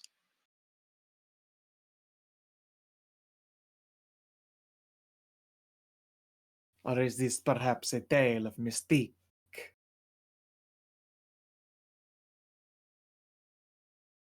And then Pets is paying attention. He's typing. I can see that Tajana is typing, but you can speak out loud because Il Franco speaks to you directly. Right. Sorry. I was typing something else and got distracted, actually. Fair enough. No, Il Franco asks why you have stepped away from the sultry heat of the central jungles to travel to the lands of chivalry and justice. How best to put this? It's more of a refugee situation than anything else. Ah, you have the sympathies of Il Franco. Should your refuge ever bring you away from the lands of chivalry and find yourselves north, might I recommend you to the Queen. She is greatly interested in the livelihoods of those of Tiefling descent. That's wonderful.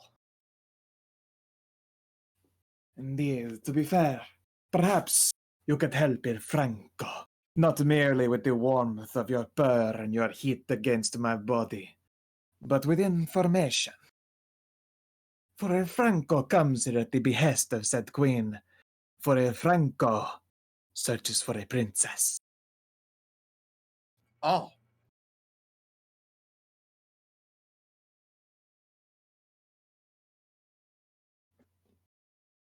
Apparently, this princess, she has gone missing, and she is a woman of beauty both in soul and personality, with eyes as deep and red as the sun may turn in the moon at night.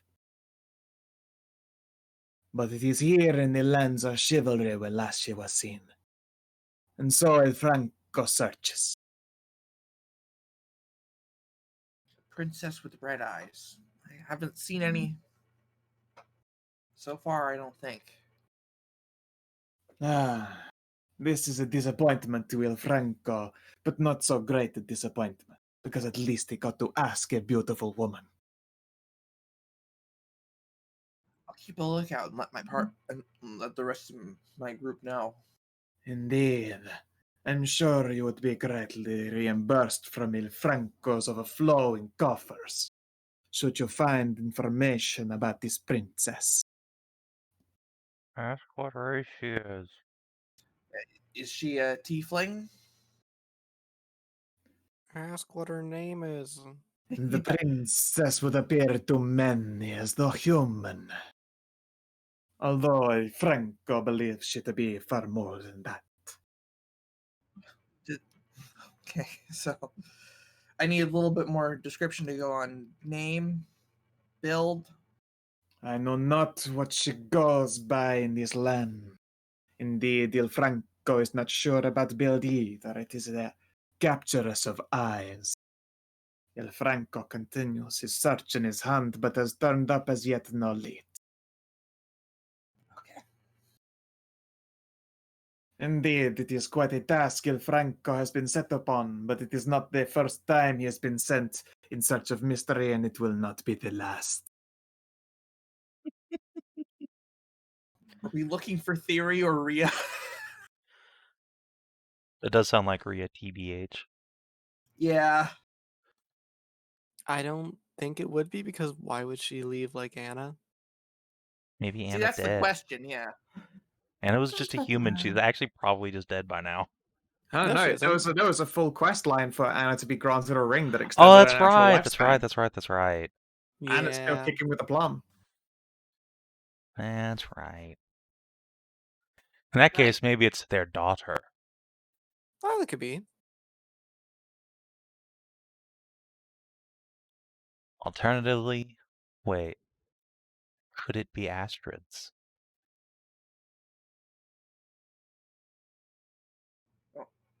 Mm-hmm. I guess we'll find out.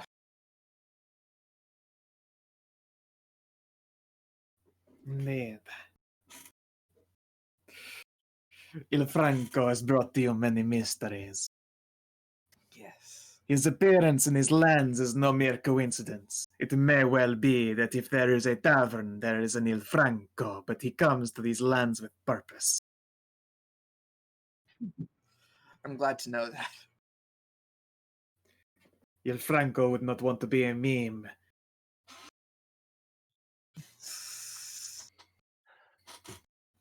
Too late. No, the only meme here is that every universe requires its own cast. Gestures at Centaur. And a Tam. Indeed. Although, have you come across the chivalrics as Tam?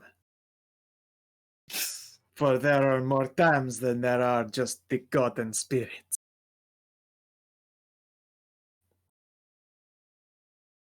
I will not deny it.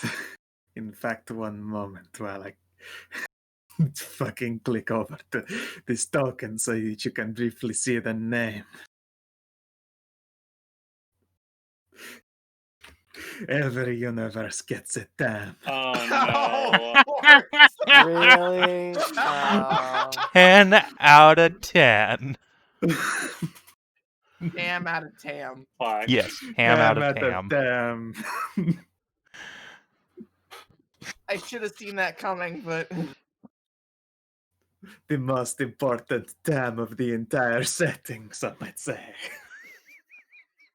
Besides the gods themselves. yes. Now, if you will excuse me, I must get myself a glass of water, for El Franco's voice is demanding. Understandable. I will be right back. You should all get yourselves tea and coffee. Got my bottle of Mountain Dew here. I will pet a husky. Hello, Oh, husky. My kitty hasn't been around.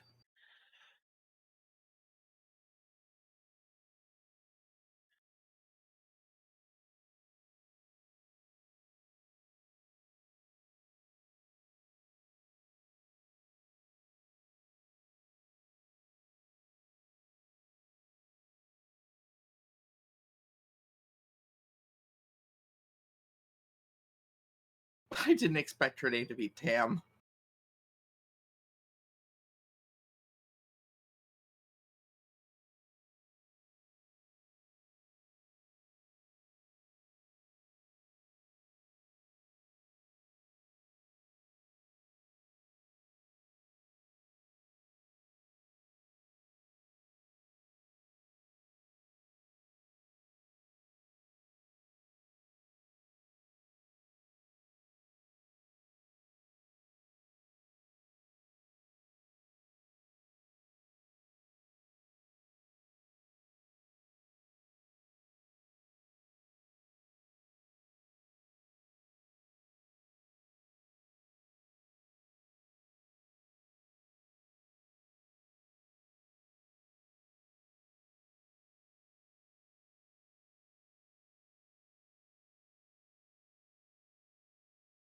No one's talking. We can't just roleplay this out. Yeah.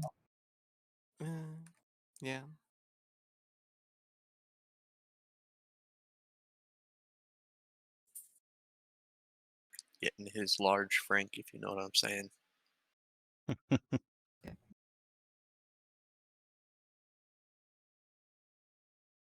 Apparently, there's a princess missing from the north who has red eyes and no other features that Franco knows. Franco knows of. That certainly narrows it down. What's I an know, Il Franco? right? Also, what's an Il Franco? You know the wolf boy I was. His name is Il Franco with the accent and everything. Uh-huh. You can I just see. literally point at him. Yeah, I know. I'd be pointing at him if he's assuming he's still around, which I Yeah. guarantee he is. I mean, he's currently nodding your character, so Just assume this would be after. I figured I'd discuss this with the group while. So you're saying there's two princesses missing at the same time? That's interesting. So there is, yeah. Missing in the Chivalrics, no less, because she could have been missing in the north, but she's here. Don't know why. Uh-huh. I return. I didn't know the north. So the north has a king or a queen then? A queen, yeah. Heck, do you invite Il Franco over to the table to explain, like, the the royalty of the north? I guess so, yeah. Let's do that. That makes it easy. Yeah. Indeed, you may ask directly instead of being told. I do not know because you have not asked. Il Franco is the name, and it is a pleasure to meet you, beautiful women and handsome man yourself. So this Right. princess, name, description? Alas, Il Franco does not know by what name or description she would go by. That is the problem. The only affectation she is unable to dodge is that of her beautiful eyes. The deepest shining red, like the night moon. So Who are her she can parents? change her shape then or something? This is correct. And her parents, the Sun Queen of the North, technically. Squint. Right. What's that Why are you mean looking for exactly? this individual? Because she has gone off on a wander for a quest of her own, but she took none of her companions. This sounds like a floof daughter now. Were you hired to find her? This is correct. Il Franco merely followed the winds where they might lead him. Some say that Python whispers directly into my pointed tips, and it is at this point I was brought to their door at the time of need, and they are never one to shy away a gift from the gods, such as Il Franco is. You were hired to find this girl, but you do not know her name or what she looks like. Indeed. Of course, El Franco knows her natural identity, but that would be of little use to you, once she has thusly hidden herself. And she could be of any race, by appearances. This is correct, although Il Franco assumed she would be traveling as human. Mostly for the simplicity's sake. You do not put a needle in a haystack, you put hay in a haystack, and most people here are very human.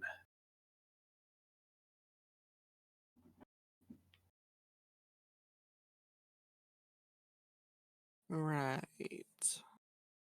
Does she You're a know bounty magic hunter. or anything like that? Any special skills that might have left rumors in her wake? As for special skills, Il Franco is sure that she is blessed with specialities that even he is not aware of. But so far as he is aware, the princess travels as a bard of valor, trained by skalds and brought up around knights, powerful individuals who believed in chivalry of their own.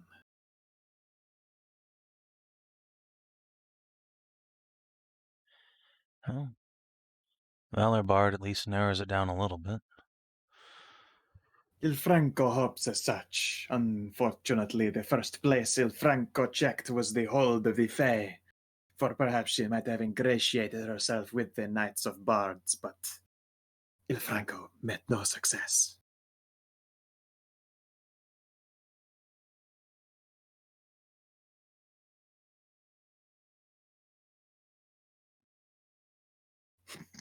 Rafter Bob watches you, Il Franconate.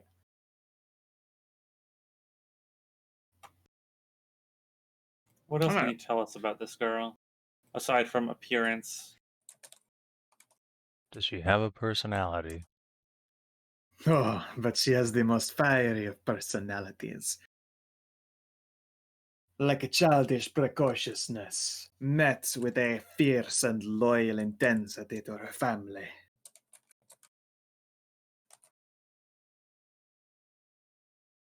Il Franco suspects that even in the guise of but simple humanity, she would stand out amongst her peers as someone of power and stature. And as he says stature, his hands gesture out a good measure of cup sizes. Right. And how long has she been here in the West, you reckon? By Il Franco's reckoning, she rode by magic beast to get here. So it would have been within the month of her disappearance. 2 years. 2 years. Indeed. How long Il has that? Franco is certain that she yet lives. We would know if she passed should the worst come to pass, but Oh, we wait don't a know second. where. Scout, long- can you pull up the Grandmaster of the Hannah. Dark the Black That was my Knight's token first real thought. quick? I have no idea what you might be talking about. She is obviously not that person. Look, Amber Eyes. Ah, yeah. Nice try there. Yeah, It's very obviously. cute. Yeah, I couldn't see the eyes when she had like that small of a token, but yeah. She does coincide with appearing here 2 years ago. But she has not got the red eyes, of which Il Franco is certain she must have. Well, maybe she knows something. It is entirely possible. Il Franco was not aware that another of the daughters had gathered, or that her guides remained so foxen. I'll Another? shrug. Indeed. They might say the cat is out of the bag, but Il Franco has yet to bag this particular cat. And he will wink at Tajana. You're saying this princess was a foxwoman to start with, then? At least in part. Part fox, part something more. Some would say divinity itself, Fezimar. No doubt the daughter of fox and wolf, but there is no wolf to be seen in her. They believe the touch of the gods is on her soul. Oh, Still, They loved her like their own, and so Il Franco searches. Uh-huh. So an Asimar princess. Yeah, Suppose as we'll you keep an say, eye out for her. Azamar. Can everyone give me an insight test? Sure. Well, there's the Damn. counterbalance to the double crits. Tristan thinks merely of gigantic racks on terrifying women with glowing eyes like darkness, and he is enthralled. Nice.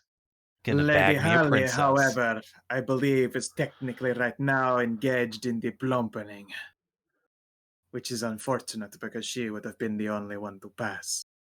I do not know, have you already escorted this manticore to the land of milkies and masturbation? One of these Or days, I'll are you roll at two the 20s. table? I clicked on it because he said everybody. Clearly, Hallie is Yeah, just fair sitting in the Manticore's lap at the table. That actually makes sense. So yes, Lady Hallie, I will send you a sneaky whisper. Hmm.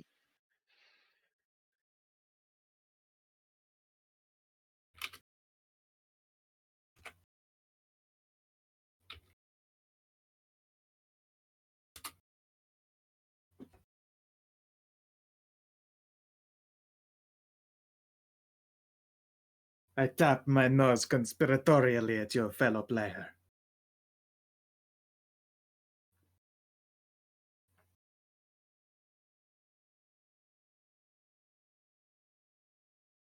Mayhap.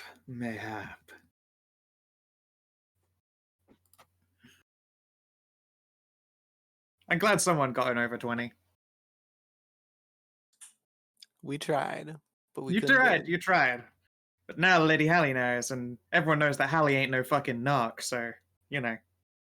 I guess to stay under the hat for a while, I assume. She'll do some bullying later. Fair. I'm trained in insight, but my wisdom is 0. Yep. Oh well. Alas. More importantly, yeah, that is sad. Otherwise, your insight would have. Well, no, 20 was the success mark, so it doesn't go up by 5, regardless of advantage or not. It's true. Let's see here. And Bob, are you actually at the Hollow Widow?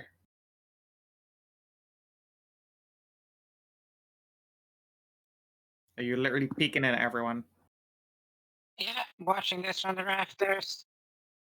1 second then.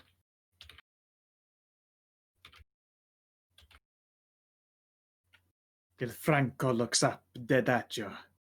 Spooky little night in the sun.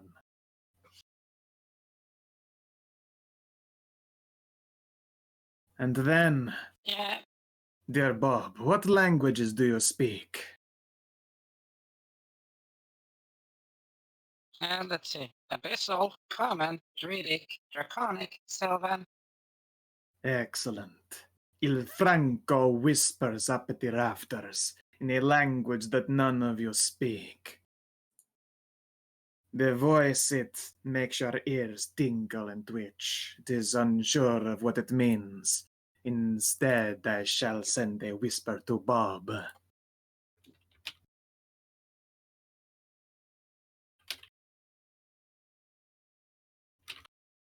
Get down here, you sneaky little bastard. Il Franco knows. Il Franco always knows. But Il Franco similarly is not no narc. And will look down at the rest of the party. So please, tell Il Franco of your group. I am curious as to what brings a band of chivalrous friends together. For surely this speaks of a quest, yes? Coincidentally, we're also looking for a princess. I don't suppose you've seen an extra one running around. Had an encounter with one, thought to yourself, damn, wrong princess. Coincidentally, Il Franco has. Oh shit, Oh. really? Really? Yes, indeed. It happened while Il Franco was Searching for princesses. He was not as specific with them as he was with yourselves, and so Il Franco was sought out.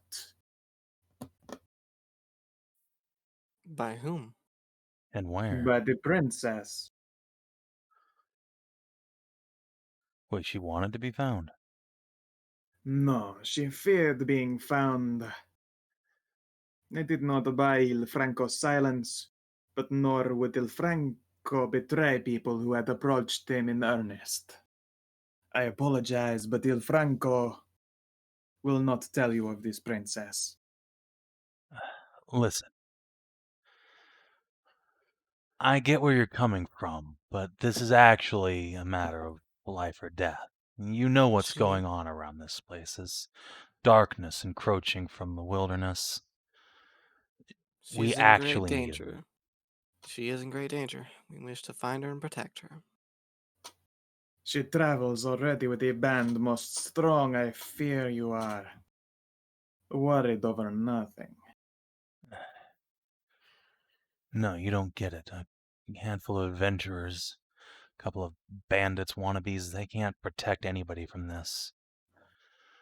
We're not talking about just wandering around, keeping a girl protected from a few thugs. We're talking about great beasts and monsters. You believe yourself the equal to these great beasts and monsters?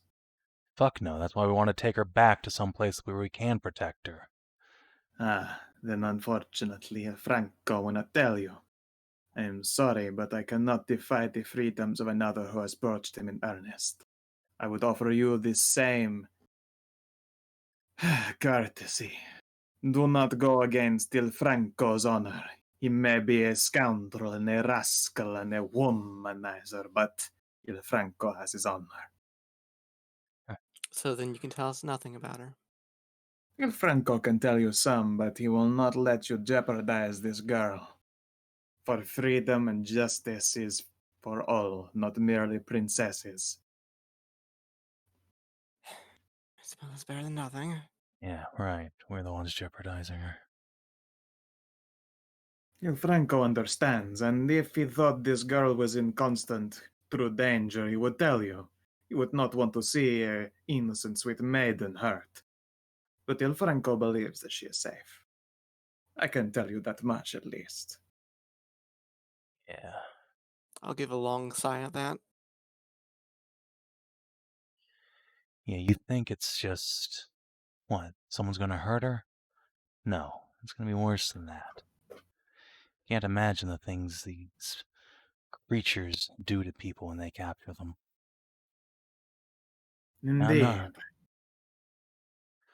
What, do you want a fucking description? Wanna tell you in depth what happens when you're in their clutches. Tristan, The horrors they'll visit on you. Calm yourself. Sir Tristan, Il Franco has told you before he is a man of the world. He has traveled to places and seen sights you have never seen. He has lived fivefold your lives and more. Il Franco promises you. For now, the girl is safe. Maybe for now. The darkness A is life. moving. It's Il growing Franco will stronger. admit this much. But a life lived in a cage is no life at all. And one who is determined to live it will see no betrayal from this bard. You play a beautiful song, but one's heart should not be so caged. We're not looking to cage her. But you are. To some, safety is yet another cage. Yeah, and some people are fucking idiots. That is true. Il Franco will not deny this fact.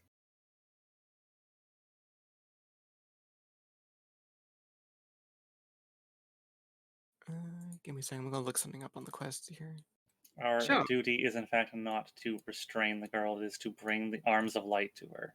Yeah, that's what I was just looking for. Do you say that to her, Franco? Might as well.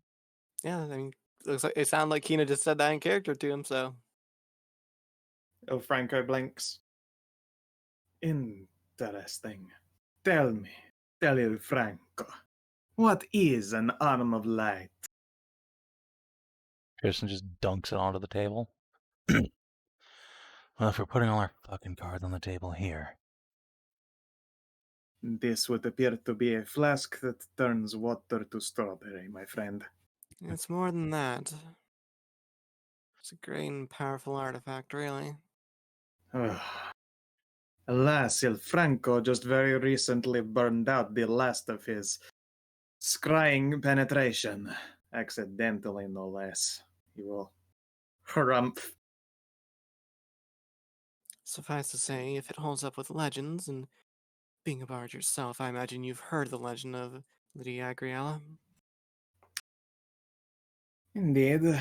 Il Franco, over his searching, has made sure to absorb a great many stories of this land. I am aware of the beautiful Lady Agriella. Such a shame Il Franco did not get to meet her in her prime, although here's that a certain Grand Master right now, both her and her daughter would look a splitting image. Isn't that right, young bunny? I'll give a shrug. Perhaps. Perhaps not. No, you tempt Il Franco's heart. He has already besmitten himself to these large and beautiful women beside him. And he will gesture at Tajana and Hallie. Listen, the point is, this is the vessel that restored her to life, and it's been confirmed by the Fairy Queen herself. We're looking Now for a that bunch of these. definitely sounds very light. Yeah, we're looking for a bunch of others like it. Supposedly, we give these to the princess. I don't know, if she's safe from the darkness or something. Fucking Grandmasters don't tell us shit.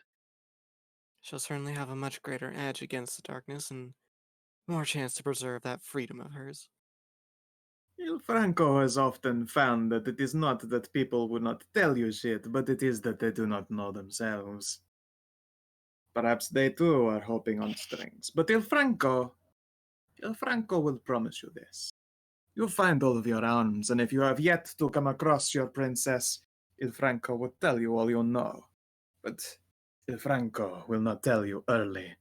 At the risk of her freedoms, for surely you would want to keep her safe and away while you collected the rest of these arms without. Il Franco cannot take that risk against the girl's freedom.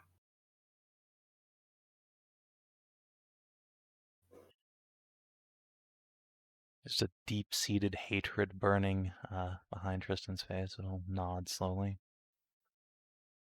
Fine, good enough. It will have to be. I am sure you are aware what an oath means to a man. But let it be known, I appreciate your assistance in agreeing to uphold mine. That is the kind of thing that one might award end of session experience for. Good, we've given El Franco an experience point. No, you actually just earned on yours. You were literally just faced with the ability to fucking force this guy to tell you. And It's true. you did Like there was a Yeah. very high percentage of Tristan that wanted to just reach over and just beat it out of El Franco, but Yeah. Yeah. No, you Yeah. upheld. That is actually the kind of, again, this is the thing that I award parties experience for. So congratulations for that one in advance. Oh, you know that I do try and be conscious of this thing as a session goes by. But also, El Franco likes to peek into the fourth wall.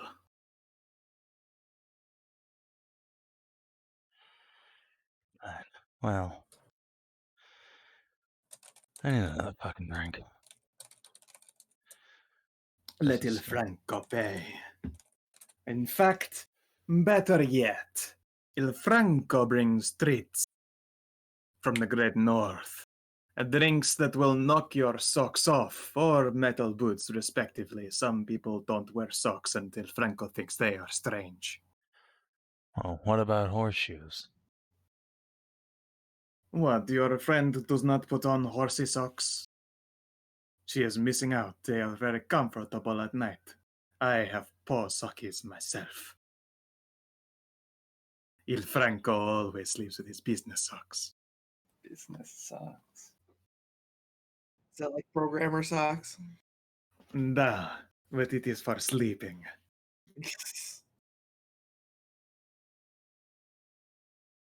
Lady Hallie is a lady of fine taste for having many hoof socks. But yes, Ilfranco reaches into his bags that you did not see him reach into before. And not just that, he reaches into a small messenger bag up to the shoulder. This undoubtedly is a fucking artifact he's reaching into. Be aware that in the Western chivalrics, shit like a bag of holding is the stuff of beyond legends. And he's just rummaging around in it in front of you, this fucking bard. Let us see here. Ilfranco has many specialities in his bag of tricks.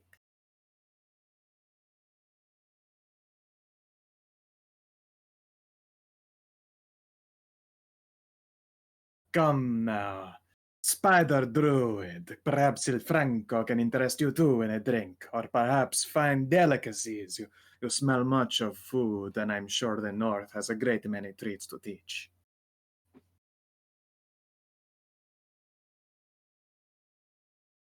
Just a small dog-sized spider just threading down from the ceiling. And yeah, he begins to if- pull out like these paper-strung parcels, like just like butcher's paper with cord and twine. He begins pulling out a couple of these, clunks them out, and then pulls out a number of bottles, one of which looks dusty. It looks fucking ancient. Franco It's has not hilarious opened as this. Franco says. It's Right. hilarious as Franco is saying that Ariel is just halfway with the fucking sword. Be like, oh, Yeah, I was about to grab my sickle and slash at a spider here if there's like a giant actual like medium Yeah, sized giant spider ass coming spider. down. Yeah, no, yeah. Il Franco, though. Il Franco sees all. Or specifically, saw all until he accidentally burned his instinctive scrying suppression on a fucking spider boy in the rafters. Thank you very much for that. It is like 10 platinum gone. oof. That was very, very expensive for Il Franco. Stupid pass without a trace. Well, wouldn't Pass Without Trace have worn off by then? Like it's only like an hour or two spell, isn't it? Yeah, Well, it's an no. hour long. It's an hour-long spell, And- but also Bob has multicasts of it. Grumbling in Franco noises that you cost him 10 platinum.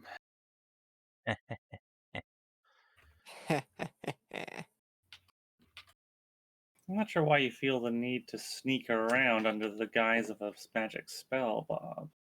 Also, yes. Why?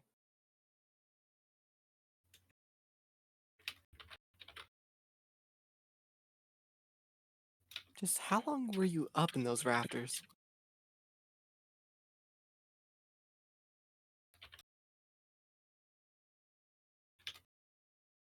Is Bob still a spider or is he turned back into a druid?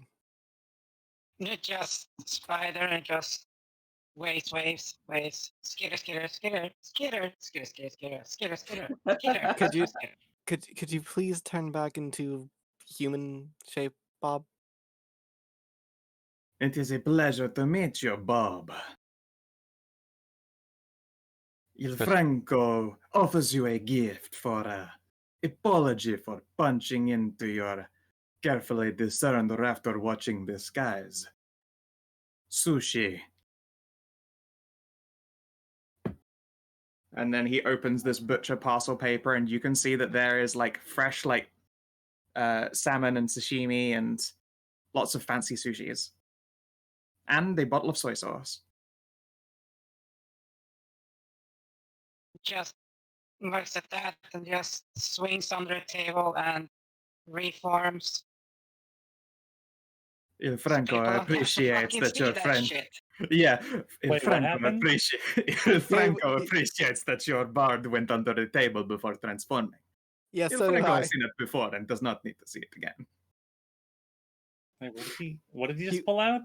Okay, Sushi. so sushi, and Bob went under the table to transform back into Bob because he didn't want to gross people out from him changing from spider into human. Where did he get the sushi from? His Is bag of that holding. raw fish? Il Franco always loves people's surprise. Why would you You eat shall that? be. I am a bit surprised. Typically, people rather like cooked fish. Il No, that Franco smells promises okay. you all can consume this quite safely without the additional cooking. Indeed, the only thing cooked here is the rice, and the only thing wrapped here is the seaweed. I recommend trying it. Enjoy. You will find it is as rich and fatty as the finest cuts of beef. I will pick That one of the smells- rolls up, I guess, and deep look at it and make sure, like, I guess, an insight to make sure I'm not going to get sick from this. Sure, and you also watch Il Franco pluck up a sashimi and pop it in his mouth. It just Bob's You seem on the level. senses like smells. That smells proper, like actual, clean, fresh. You There's are nothing correct. wrong with that.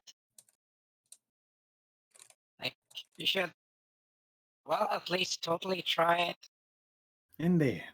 And worst comes to worst, a paladin can always fix a little bit of getting the poops. Il Franco will grin. And then he gestures at this dusty bottle. As for this, Il Franco is greatly amused at this treat, for it is moonshine. Hell, he knows what that is. It is made by old Jarls and Thane from before any of us were born. And it will presumably knock us all the fuck out. Skull! And he will pour us all shots. Trist will decline. I'll decline on that as well. I'm going for it. He'll just slide his shot glass over to you. Yeah, here, go for 3. Really knock No, your I'm socks not. off. I'm not going that deep. Franco No. would not want to see her get too drunk. No, I'm not going that deep. I'm taking one. It's mouth shine. Con saves? Yes, please. This is either Fucking going to great. go very well or very badly for me. Alright, fuck it. Green Eye Cassie, you ain't pussies. You're drinking up. Yeah, well, fucking try this shit. Yeah, Bob, get in there. Is 17 enough? 17 isn't certainly- enough. That's certainly Woo! a Green Green Eye. eye. That's- Oh no, green eye. Green That's Eye certainly drunk. a Charisma charisma save. not Constitution. I did. You're a soak. They're identical, aren't they? It's one less. Okay, you're fine. Whatever. Let's try this shit. Yeah. Bob Fuck yeah, doesn't Bob. care. Bob, it tastes it tastes like raw fucking fire and poison, except with a hint of probably hazelnut. So yeah, I pass along with the same as Bob and Cassie. Yep. You hear a hiccup and a cough from Green Eye. Am I? I'm gonna have water now, thank you. She will quickly get up and head to the bar. After Bob hit that shot, Yeah, That's like- strong. his voice just dropped like 5 fucking octave, and it's very hazy. It's like this is like totally strong. Indeed, El Franco knows that they make the shit. Strong enough to turn Bob into a himbo.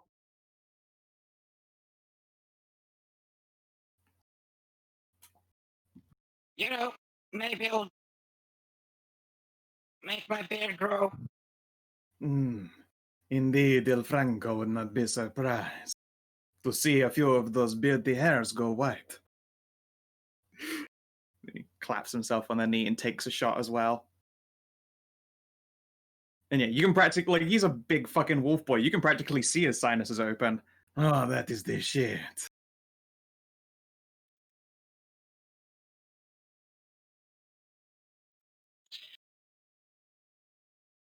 just clears throat a bit.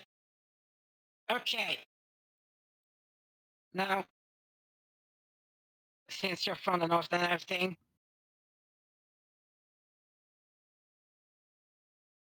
Mm-hmm. just takes a few moments to just regather from the fact that all the goddamn fumes are still just.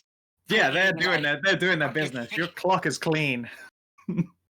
Yeah, it's like just like I'm trying to get them, breathe the fumes out, but they're like fish hooking themselves out. It's like, God damn, get out. Il Franco will gesture some sushi. You might want to have one of those again. Yeah, I just takes one, munch. Take just one. Actually, pretty good. Nice. Oh, is Indeed. that ginger? It is ginger, you are correct. No, nice strip. Indeed. And he will nod sagely You and briefly explains like what the rice fields of like the Northern Wetlands are like. Huh. Interesting. You guys use different kinds of carriages up there? This is correct. Il Franco is from a place where technology has been advanced greatly by small mouse. I know, sounds crazy, but they make fine carriages, yes. They make the journey from the depths of the north to the top of the dunes of the desert. Some even say some of them turn to boats halfway through their journey in the east.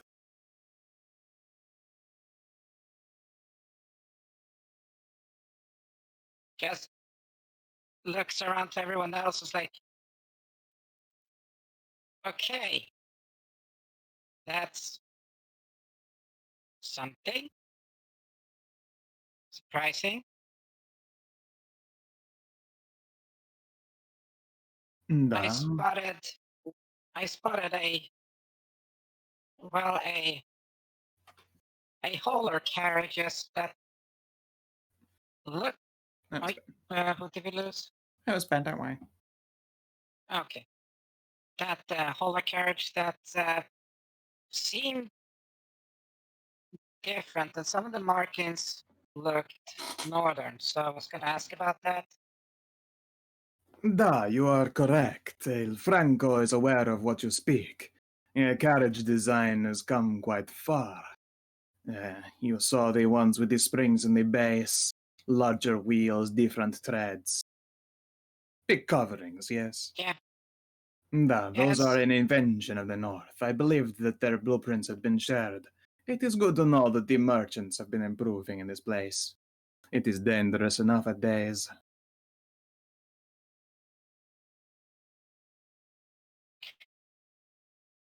Right. So, speaking of merchants, just reaches in. So, what can you all tell me about this bottle? Just produces the bottle of Winterfern. Scout, can I make an advantage history check considering I've been in high society and we do a lot of wine stuff there? Yeah, actually, I would say having high society or being a gourmet would give you advantage on a history check for it. Faunra, your monastery literally produces wine, so you similarly would have advantage on this. Oh, okay. Let me see. History, you say? Yep. It's the Well, closest this will be a thing to crapshoot. a crapshoot with fucking advantage. Faunra. Yeah, the Oh, I buns know exactly know. what this is. I've seen this before. The buns know wine very well. This is 3. All right, so yeah, both buns perk up. Let's see here while I quickly throw you guys over to the main map. Boop. This is a wine known all the way at the vineyards, the monasteries, next to the lands of the Hare.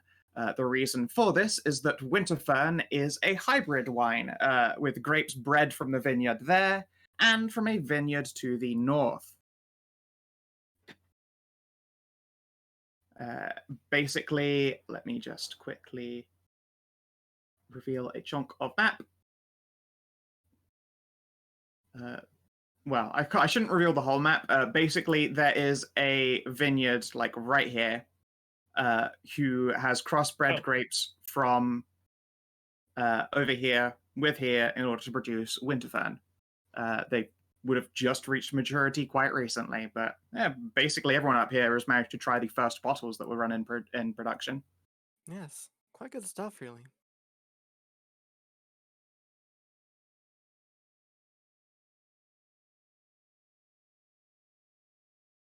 Interesting. Where'd you come across there's, those? in town. No, yes, I figured in town, but I mean, like in a wine shop or? No. This literally fell off the back of a wagon. But that's the point. No, then some It lucky was find a then. northern wagon. Yeah, it's a northern wagon. Of course, they have to clean it up, make sure it caravan.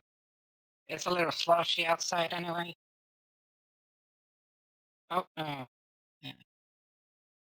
Skow is Back. Okay. nose Sorry, blasting there. just a sneezy fit. Okay, yeah. No, so yeah, so it was of a northern wagon, so that is why I was interested in seeing, because I don't recognize this. Usually have a little bit of wine for cooking, but not this one. Perhaps we should uncork it. Just a Franco suggestion. Yeah, I go certainly right wouldn't mind a ahead. glass of it. In one moment. Il Franco will get up. He pauses to like reseal the bottle of moonshine and return that to his bag. And then gets up. He places down probably a silver coin just so that the bartender doesn't mind them just drinking outside wine here, and will come back with empty glasses instead for you to fill up.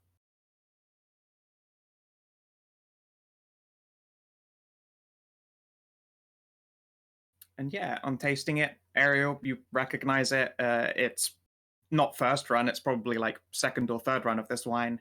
But it is familiar and at the same time different because, as I say, it's a hybrid grape grown from partially the Hare's vineyard, or the Hare's closest vineyard. Hence the home and hence the strange new lands as well. Il Franco approves. It is a little sweeter on the nose than he is used to, but there is nothing wrong with a little sweetness from time to time.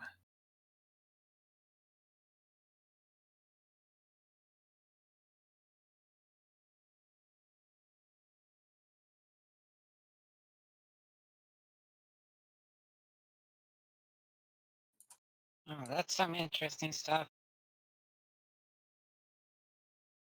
It is pretty good. Il Franco will not deny. And he will smile. So when you said that technology has advanced, like what kind? It's All kinds, my dear little friend Bob. For passage and transportation, for the warmth of homes. Indeed, I believe that a lot of the technology for winter windows have been improved here as a thanks to the works of the North. Although I suspect your council living in King's Seat will be looking at this for quite some time before it enters the larger world, it is good to see at the very least carriages have improved.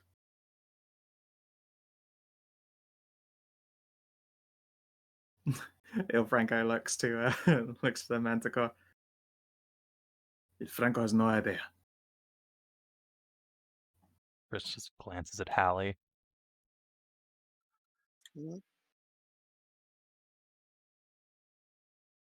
The Manticore waves at you with a big old paw hand. giant murder mittens. Yep. She has big old toe beans. Hi there. Yes, hello there. Hi. You're Right. not. I thought you were with Franco this whole time. Just he Fine. gets people to come around nearby, so I stay nearby, and then I get brushies. And she will gesture at her delightfully brushed and floofed up mane. And now I get milkies. And she will grin and plant Oh. both big murder mitten paws on Hallie's shoulders. Well, good thing you didn't use my comb. No, brush, finest of brush. And she will gesture at a Oh, whalebone, like a fucking whalebone brush, like one of those big classic ones with the huge heads and many spike. Bod's got a magic brush. Yeah. Ah, Show him. It just holds out the magic comb there. It's like very fine. It changes your color, like your hair, your fur or hair color, like that. Every time you use it. she nods sagely. Sounds nice, but I would not dare mess with perfection. And she puffs up her fluff again. You just reach it over to Tiana and just gives her a nice little brush there. Neat. Snake mottle. Then, yeah, you watch Tiana's hair become as, let's see here, probably.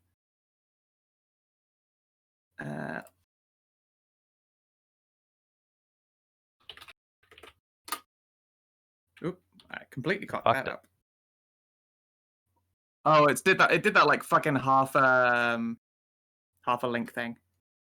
Yeah. Oh, Boo. Put it in VCT. Retry.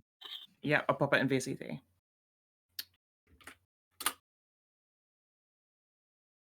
Oh, that's cool. Oh, along with his nice. stripes. Yep. Snick. Snack. I used to have a snack that looked like that. Good snack. Has giganto eye. Oh yeah, they are adorable and have big eyes, and they are not biters, they are constrictors, so they give great hugs. I had a corn snake named Annie, named because she was aniseed color. And she grew very, very big, and I had to sell her eventually because she grew too big to take care of. But until then, Aw. nice big warm snack hug. Did she snack blap? Yeah, of course she snack blap.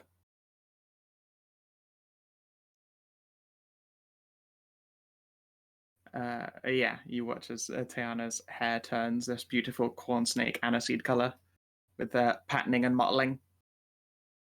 Ooh, pretty.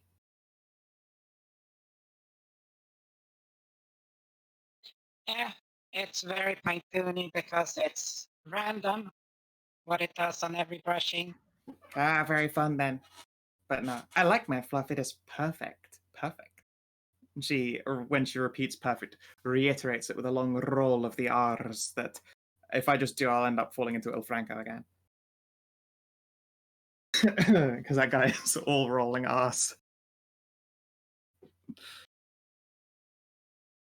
Yes, she's just been sat here the entire time, just enjoying getting pampered. And you guys have been like, oh, it's just Il Franco's friend. Nope, she's just nearby.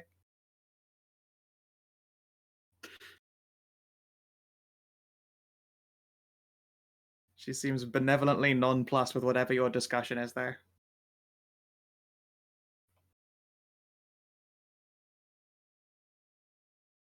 She's just thinking to herself, shit. know- Just randomly telling I people. can Yeah, you like literally just like blabbed all these fucking kingdom-wide secrets the entire time just to a random ass manticore. But she hasn't been paying attention like at all. That's what you want us to think. She's a fucking spy for the darkness. I know. Yeah, you've been rumbled now. Yeah, no, it's just this fucking manticore just been sat here getting like brushies and giving ear nibbles and just enjoying like having a fucking warm person sat on her. Just hasn't done anything the entire time. Il Franco's like, this one is the same, sure. Yeah. just ask him.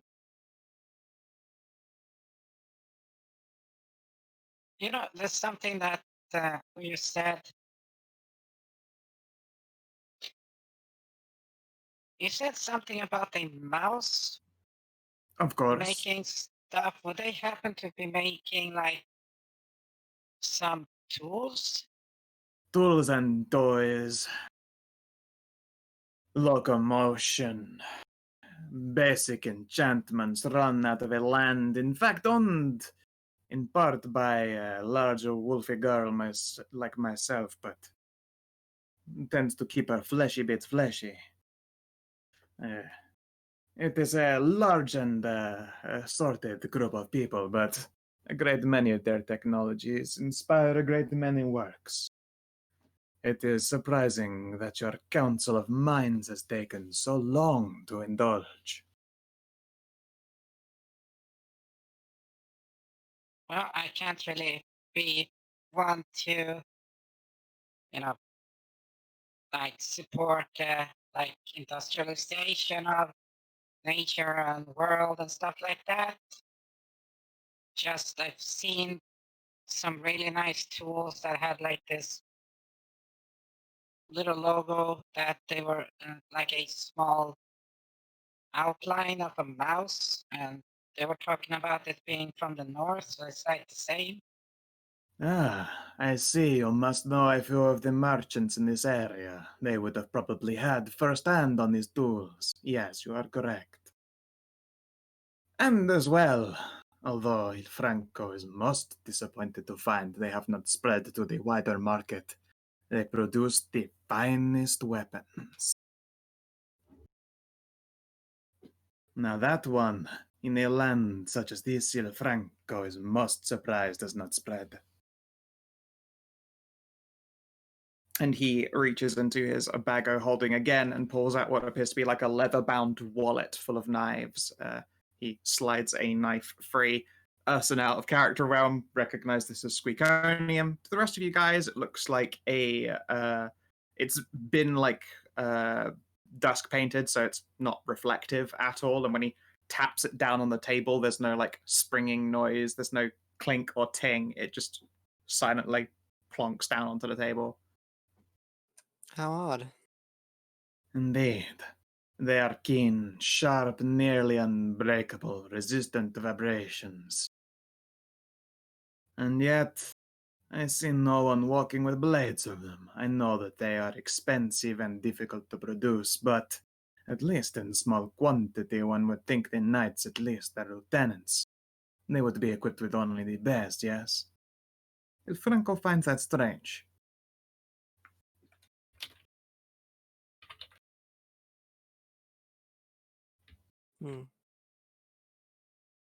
Yeah, that could be like good for just makes a cross point to the Boons and Tristan and Cass. I'll pick up the knife. I'll laugh it off. It would be a good weapon, but I have the only weapon I need by my side. Beautiful blade, that. No, I mean, Yeah, I got a magic sword too, but Not very beautiful blade, that. no, blade doesn't need to be beautiful. It's for ugly business. I see your point, but there is certainly a lot of romance to a beautiful blade doing the work of the light, wouldn't you say?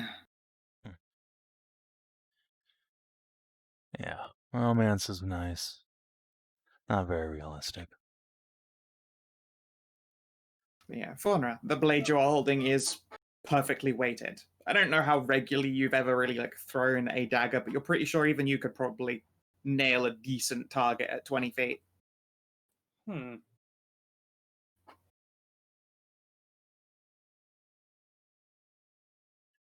This is very nice. Indeed, Il Franco knows not the metallurgy involved in this. But Il Franco has very much benefited from its efficacy.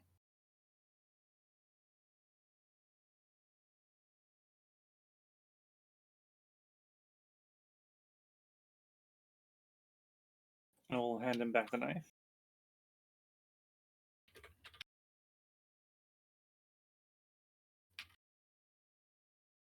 Yeah, he will take the knife back and returns it to its little leather wallet before dropping it back into his bago hold-in.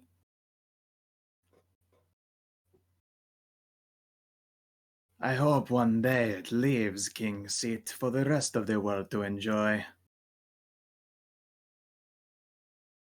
Or it gets smuggled in from the jungles. Il Franco shrugs and grins.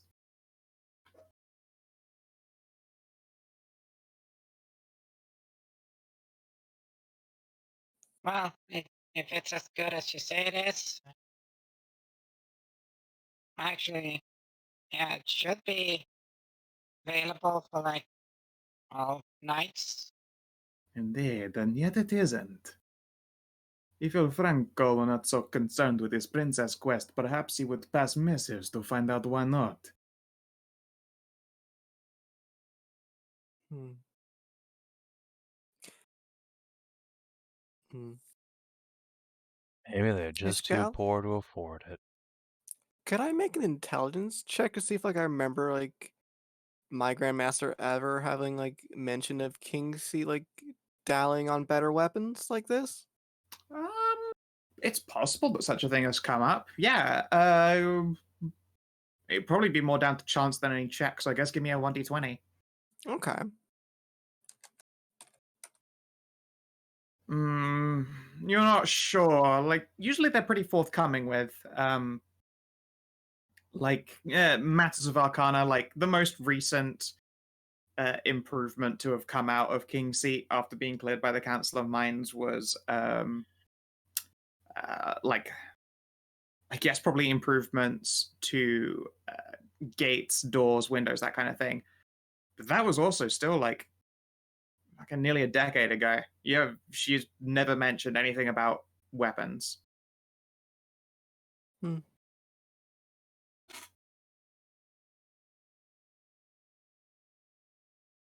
What time of day is it? It's probably like 10 p.m. Oh shit, it's way too late for me. I gotta go to bed, guys. Sorry.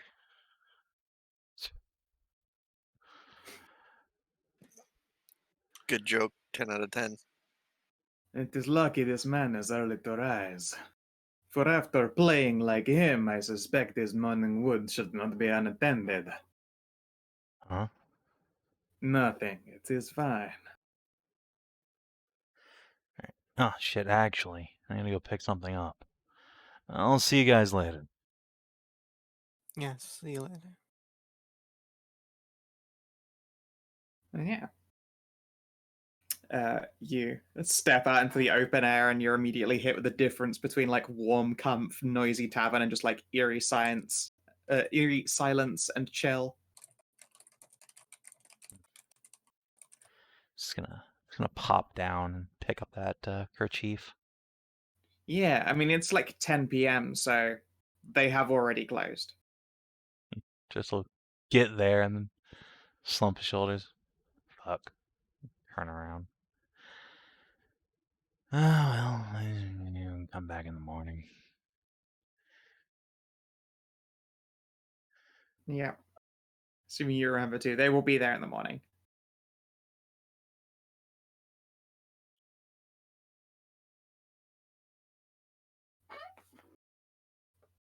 Now, time to return to the tavern and then go to bed. I suppose I will go and find the innkeeper and mention, give them that tip that I got from the other building. Yeah, sure. Let's have a quick peep at lifestyle costs and let's see what you got on offer. Might be able to get like As I've said before, knights, although they don't tend to get discounts, knights are always get access to the best rooms, so you can choose to pay in for those. You will get uh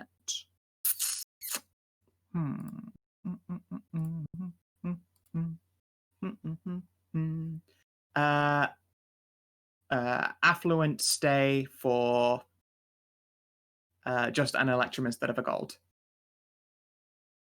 Huh, that's cool. Alright, well, The rest of your modest party, is if you what? want to take an modest, I believe was a silver. All right. Yeah, I was up with there.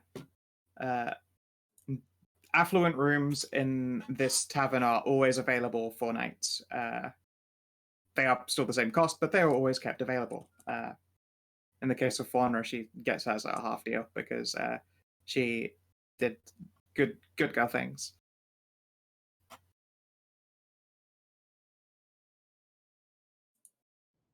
Difficult for affluent tonight. Yeah. Right, 1 electrum is 5 silver. Yep. Need to break that down. Sure. Yeah, you can, as I say, since it's a minted coin, you can in fact give them an electrum and get change. Easy peasy. Yeah. I just need to constantly look at that because I always forget, like, what is it to silver? Hey man, you got change for a 5? Exactly.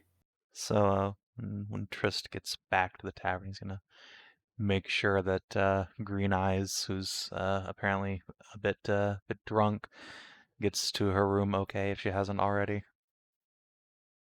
Yeah, Green Eye, when you like head back over, Green Eye is like sat probably like out on the porch on like a small like camping seat that you know she's got in her bags. Drinking a cup of water. You all right there? She gives you a nod.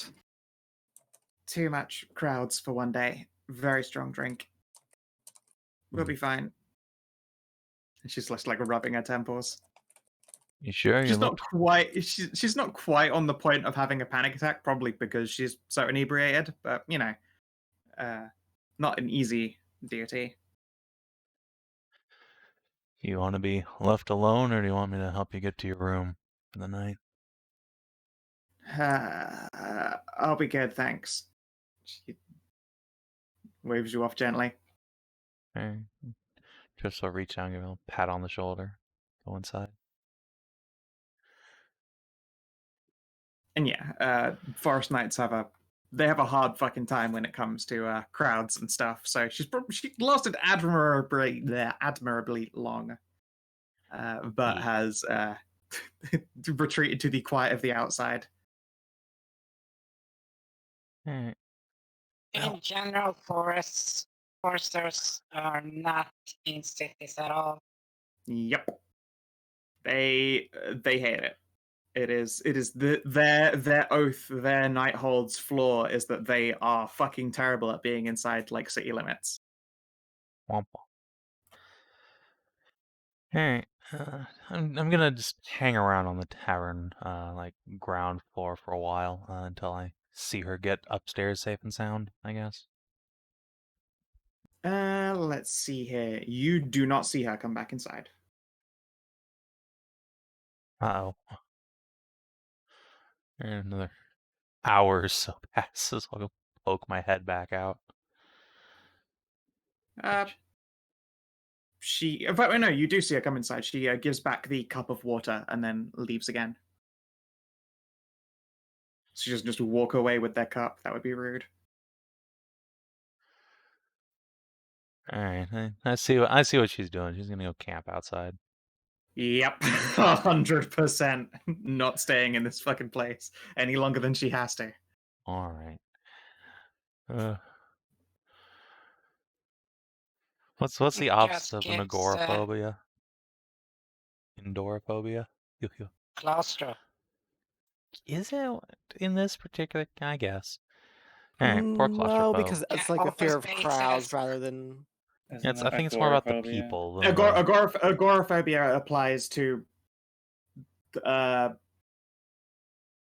just being afraid of a location. She has an agoraphobia related to cities. Just agoraphobia is the catch-all. Okay, well. Bob will give her directions to a nice place if he's going out. Oh no, you don't need to worry about that. She informs you that she's going to go and crash in a stable in the city limits so that she is around animals. Oh. It's literally like 20 feet from where he pointed out. Okay, sure. Yeah. She's like, I don't have to actually pitch a tent. I'm gonna just gestures at the stable. Probably. Finger guns. Green Eye fucking rolls her eyes. Yeah, she'll mention it's probably not the first time they've had Knights of the Forest choose to sleep in a stable outside. It probably will not be the last.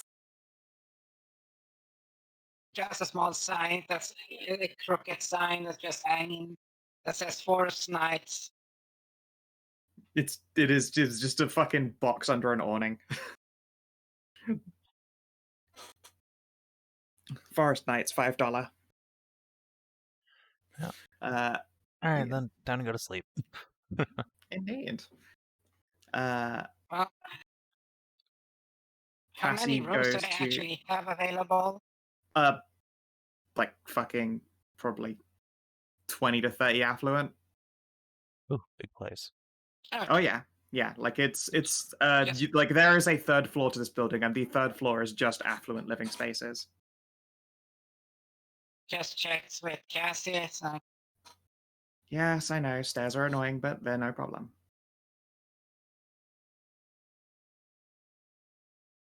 oh no, I was asking where the hell you were gonna camp, so I'm going up in a room. okay. He's a black knight, not a forest. Indeed. No, I mean like there Like what? I Is fit there- on beds. Most of them. Please tell me you're not trying to say like she would have to go into the stable, because that is I incredibly think racist, that's what Bob. Bob was No, I'm asking- debating. No, I'm asking which one she's going for. Like the regular room, affluent rooms. And where Fluent. she's I'm a going. lady of taste. Okay. Come now, as if I'd choose to slum it on a rare occasion to avoid so.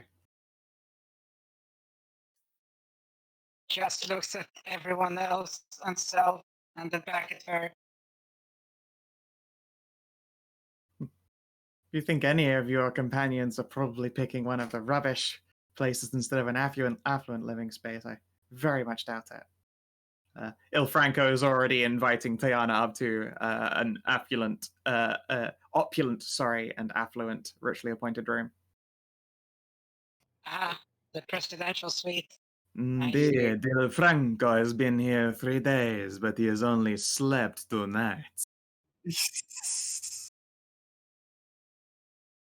Well, I highly doubt That I you'll will sleep gladly tonight. accept. Shit, do you want to make con save rolls there, Hallie, against Gigante? I was talking about Tajana, but sure. Everybody rolls con saves.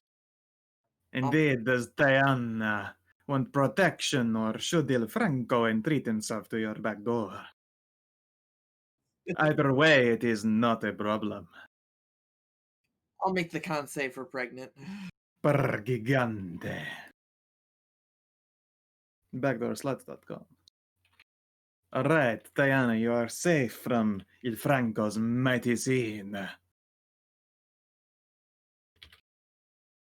don't Lady know how Hallie, curses affects pregnants, but that is a very potent manticore that finishes inside you. Oh my. What was the save? So I'm- you're pregnant, it's in like 18? I'm very amused. I forget the DC. So the DC is base 18, but it is modified by +or -2 based on race fertility, if applicable. So I don't know if Minotaurs are particularly. What is a Minotaur's Well, race I modifier? think you have I two don't modifiers know. since you're in an Emblite and Oh, I am and a an Emblite. Minotaur. Oh, you're a pagan. Oh wow! Immediately, session not even Oops. 12. But, I mean, Savin knows a manticore and it's me. Just right out of the gate. Nice. All right. You have now made Moontakors. Moontakors.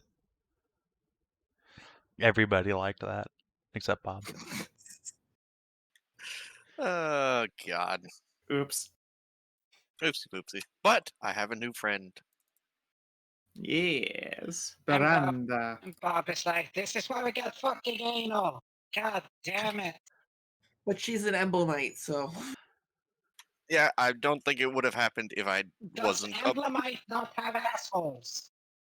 they Faunra do, knows but they all all too well. I have a vow of celibacy. Thank you very much. Which oh wait, means no, that's not celibacy. Chastity. That's chastity. I was going to say not celibacy, chastity, indeed.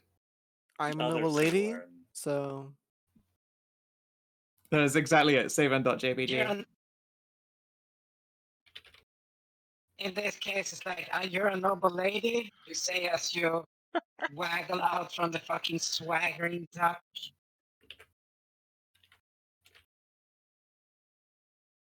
look, it has to remain intact for once I actually have a partner that I've married.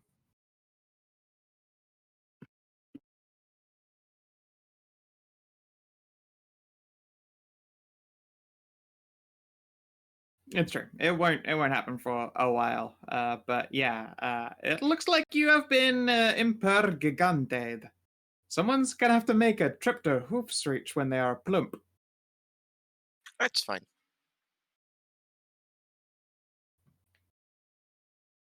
That's what a big family is for. Indeed. An insanely big family. Very big family.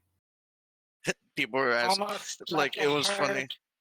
It was funny when asking if Minotaurs were fecund, and then I'm just like, well, given her 9 sisters and 5 brothers. Yeah. Yeah.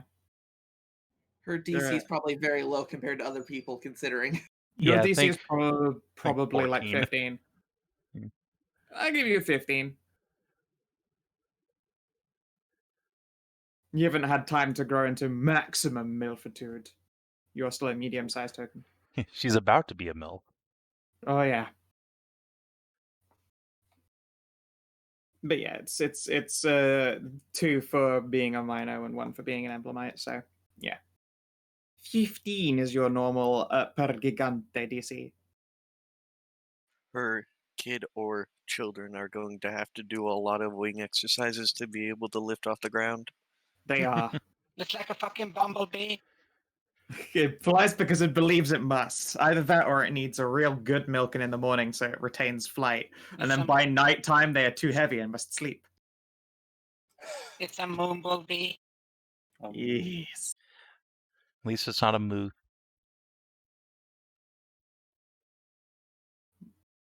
But How long do Mino pregnancy Mino / Minotaur Cleric?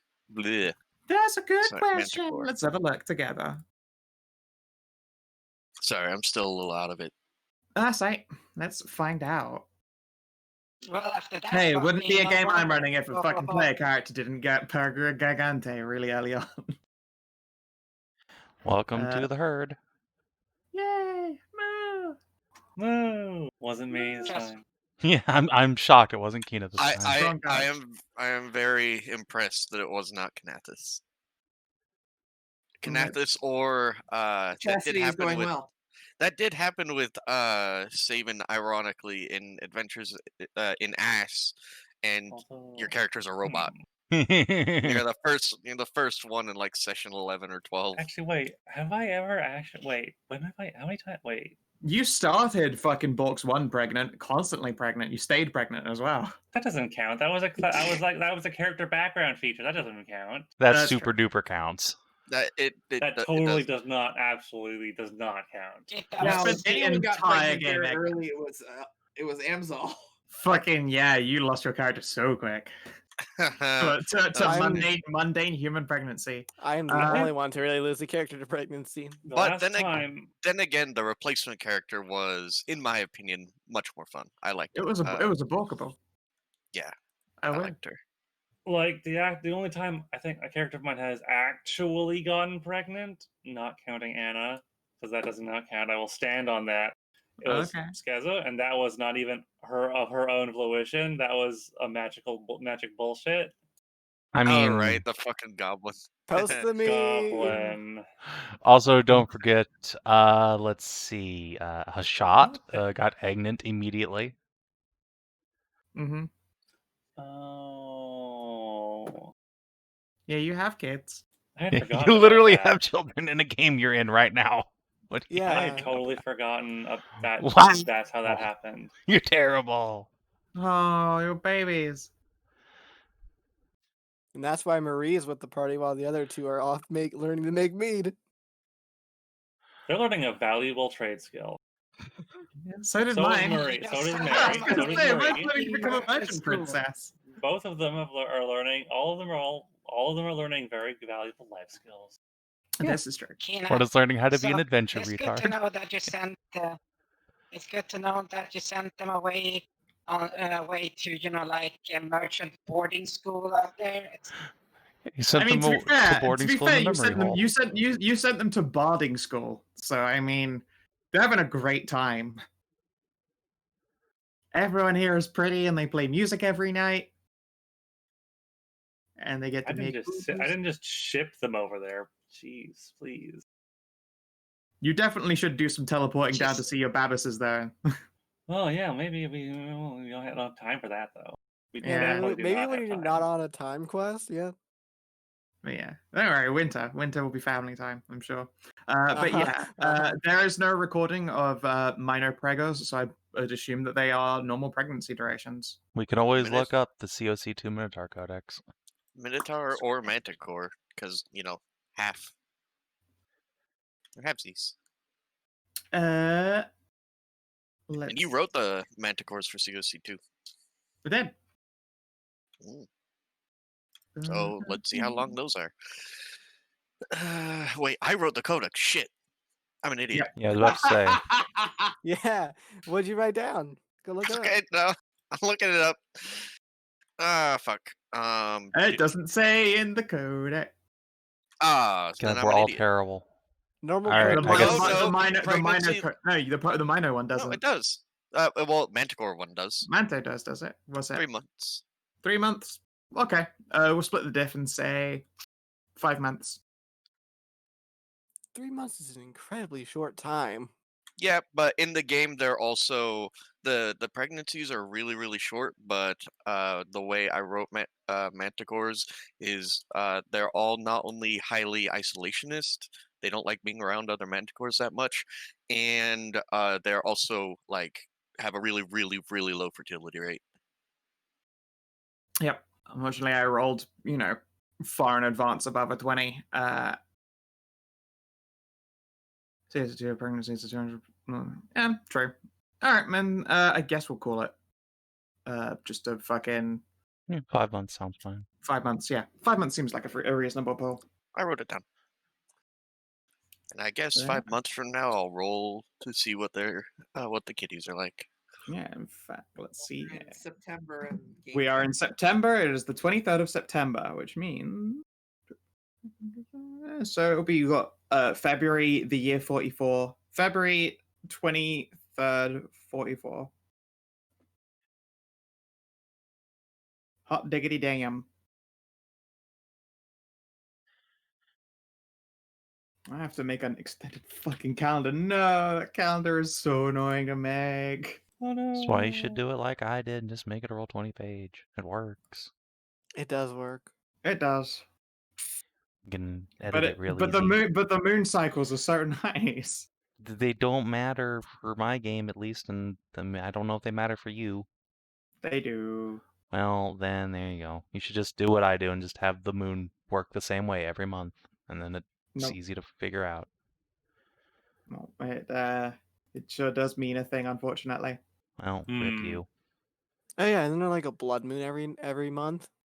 Yes, indeed. If I Yeah, show it you kind of guys does it, matter. you can see that there is a special blood moon every month, and it does things like affect people's moods, and also does another thing that you guys haven't interacted with yet, and probably won't for a while, but I need to keep a track of.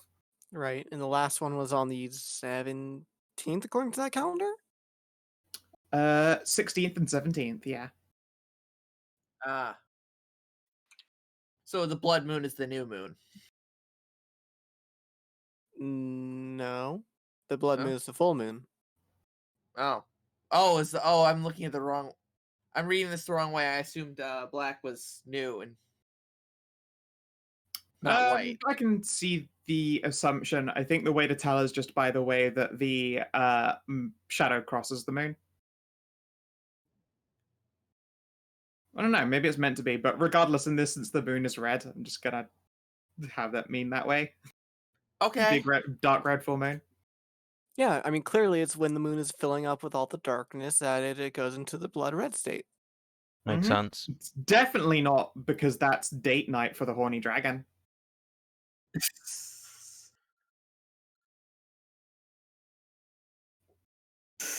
Yeah, I'll have to make extra months. Let's see here. Or if I'm able to, yeah, I can. Anyway, let's see here. So I'll make track of that. In fact, I'll fill that in right now as Hallie becomes pregnant with Hallie become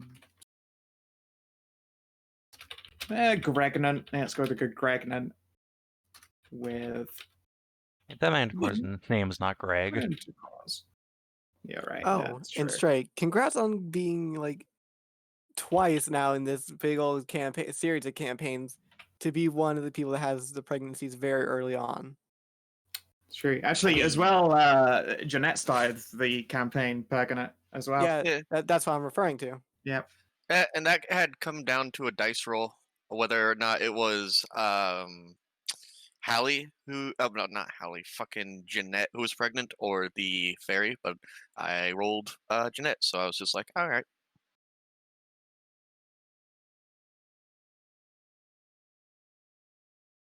Just you know, a wild night with a she that turned out to be fucking, god damn it, what's her name? Mahara. Mahara, yeah. Mahi. He fucking left her mark in an isekai. Oops. Yeah.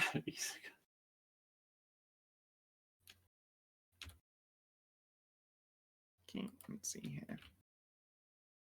All Skow games are interrelated now. Yep. That's how games naturally do. It is. It's just a lot easier, and it's also just fun. Fun to do it. Yeah.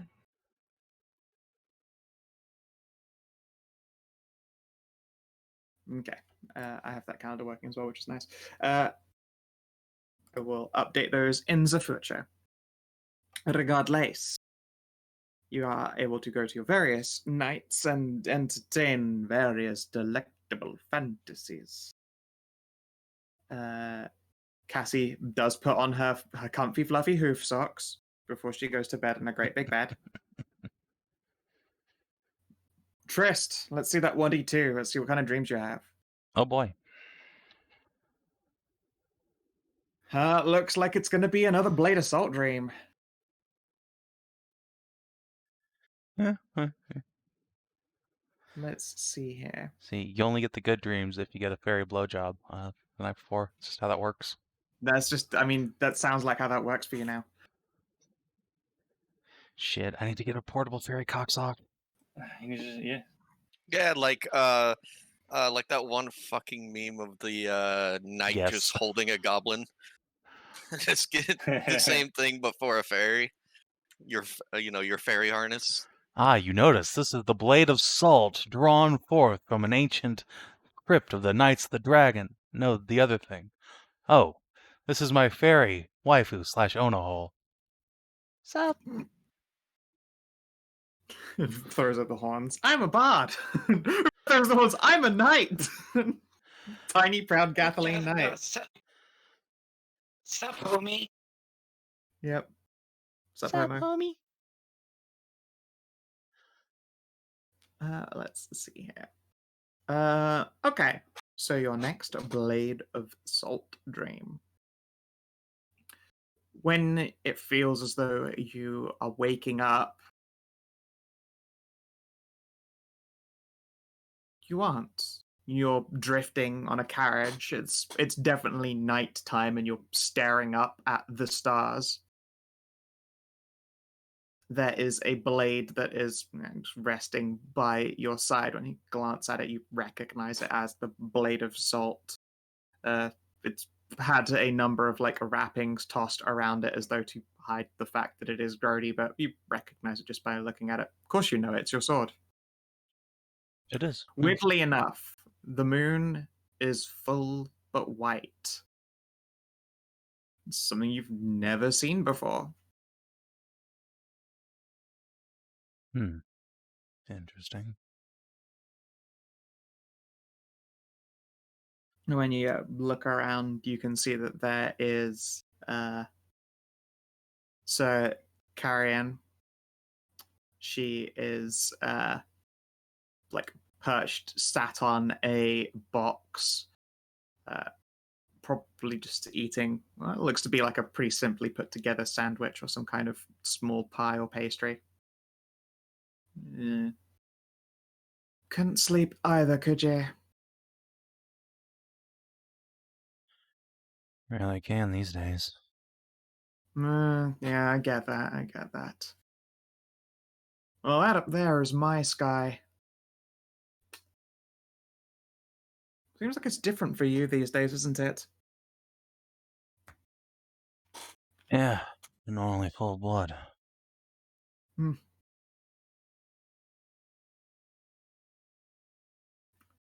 Crystal, take a moment to squint. Wait a minute. Are you actually here? Probably. Glance at his own. Maybe. Just glances at his own hands. Do they look like his hands? Hard to say. You're wearing black gauntlets. I take one off. It looks like it's locked in place. Fuck you. So Sir Carrion, sorry, Kareen looks at you. Oh, don't do that. It's bad for your psyche. Oh. Not gonna like what I find under there, am I? I don't know. That's the whole point, I think. Uncertainty's healthy sometimes. Don't know why. Knowing all the facts just gives you something more to be anxious about. I knew far too many things myself and made some poor decisions as a result. That's why we're on this journey, you see. Repentance, exile, they're kind of the same thing. What journey is that? I mean, you've seen our final destination. The grave, eventually. I mean, we didn't know it was going to be the grave for us, I think. So that's We'll see. where this is one of your memories? Don't know. It's been a long time for all I know. This is just subconscious speaking. Maybe I didn't go by carriage, maybe we walked. She looks around. I don't see any of my knights here. They should be here if I'm traveling there normally, but they aren't, so I guess it's not a memory. Or it's just a poor reconstruction. So that's the problem with dreams. You can't apply logic to them too closely. Otherwise you wake up. At which point, Trist, you wake up. It's the morning. Ah, shit.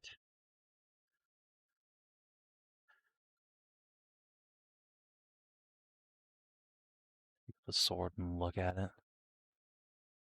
Alright, Spirit, I know your game now. Coming along for the ride, huh, Sicarian? Fine. Use the little spiritual counsel. This don't go. Proving you were more of Velthamir's knight than a dragon. The blade doesn't react, but who knows? Sigh to himself. Pick up out of bed and start getting dressed. Yep. As you do so, you can hear probably some soft piano. As you open your door and make way downstairs. The smell of bacon and breakfast meat and toast and soup and coffee and tea and all of that stuff is just rich in the air, and the whole while there's just some soothing piano, and you can see that this pink-haired bartender is currently sat at the piano, tinkling out them keys as she does so, pausing to sip coffee or take a munch of toast before returning to it. She's pretty good. She's not as good as you were last night, but obviously relatively well taught. Tristan will just take a seat at one of the tables behind her and watch, listen. Something pleasant to get the sleep out of his eyes too. Yeah, you're probably not the only person. There's a number of people around. Let's see here.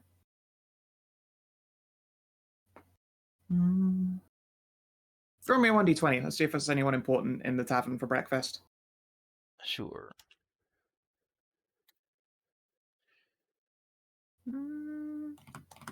Alright, roll me a d4. Oh boy. Okay. There is a boon sat at a table. You can see that there is a like probably a stack of books lent up next to her and some writing supplies, but she has what appears to be a delightful little puff pastry thing and a large pot of coffee. It'll be convenient for Ariel. Fortunately, Trist has no business with the mayor. Yeah. I do have business with, though. I'm gonna go grab some breakfast and I guess take it out to poor Forest Knight out in the stables in the cold. Also, don't forget your fucking neckerchief. Yes, that also, but it's early, so they probably still aren't open yet. Because and the first one was. I don't know. It's the morning maybe. and their workers. They probably shut at like 6 p.m., so I wouldn't be surprised if they're open at like 8. Yeah, that's true. All right, I'll munch my breakfast, take some out to Jess, and then go pick up my kerchief. Yep. Hey, Faunra, when you go out for an early morning run, you probably go right past the mayor. Pointedly, she isn't running or walking or jogging. She's wheeling in a wheelchair.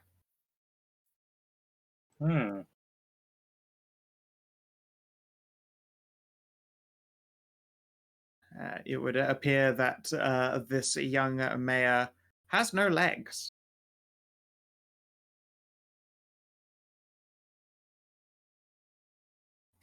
And something fucking eats people's legs in this town, goddamn. She had no legs. Lance Boy I will has assume like it is. leg. I assume it is some kind of old injury. I have a question. Is her first name like Dan? No. No, it is not. Hey, Major Dan. It's Danielle Atros. Yeah. I refuse. Huh? Sorry, the decision's been made.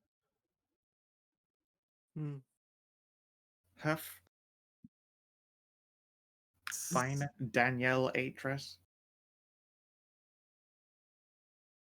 Yeah, she's idly wheeling by and she'll hold you up. Why, a fellow knight, a pleasure to meet you. Oh. Hello there. Yes. A Good bit to early to go running around the streets in your underclothes, isn't it, dear? have to stay in tip-top shape. Oh, now that is a sight I have missed. A pleasure. I'm Mayor Atris. I am Faunra. She reaches up to offer a hand for shaking. I will shake your hand. Yeah, it's got them familiar calluses.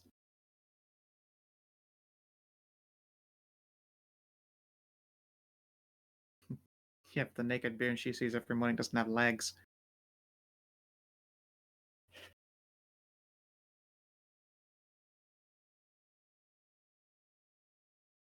Yeah. Compared to you, she is a slender thing, for sure. There is a little bit of age to the corners of her eyes, and yeah, the wounds of her legs being gone doesn't look like anything new. She's apparently quite used to this wheelchair. Blade calluses have turned to, well, propulsion calluses, so to speak, moving said wheels along. I will give her a very deep bow. It is good to see a veteran such as yourself still goes strong. Strong, but not quickly, she will sigh. Yet you are still full of life. That is good to see. Ah. She smiles at you and gives you, like, cranes up to give you a head pat. You're a good soul. Have you been in First Branch for long? Since yesterday. Ah, only yesterday. Well, I am hopeful that you'll be able to stay for longer, but I know that the life of knighthood is always a busy one. Yes, it is. I Another should- of ours is inside. Oh, is that so? Lady Ariel. Ariel. Oh, the Grandmaster's daughter? Nod. Oh, Yes. excellent. Well then, I will have to go by and say hello. And of course, fetch breakfast. Yes, I will do that when I am complete with my morning training. Very well. I'll make sure that there is a seat left open for you. And she will give you a brilliant, charismatic boon smile despite her age, and will wheel on over the rest of the way to the Hollow Widow as you continue your jog. Ariel, you were already, up quite early yourself. You probably come down for breakfast just as Mayor Atris herself is, like, getting settled into her seat, I suppose. So you don't see her make the transfer from wheelchair to chair just about, but it's, like, right by her. Yeah, I'm pretty sure I can make the connection there. And she looks up and gives you a smile. Lady Ariel, please come take a seat. I had heard you were here. Oh, thank you. And I will sound down. Oh, and please, do pull over another chair for your friend when she returns. I did promise to leave one open. Ah, of course. And I will see you for a free chair and bring along here. Yep. Not a problem. She will, finish probably pouring the first coffee of the day.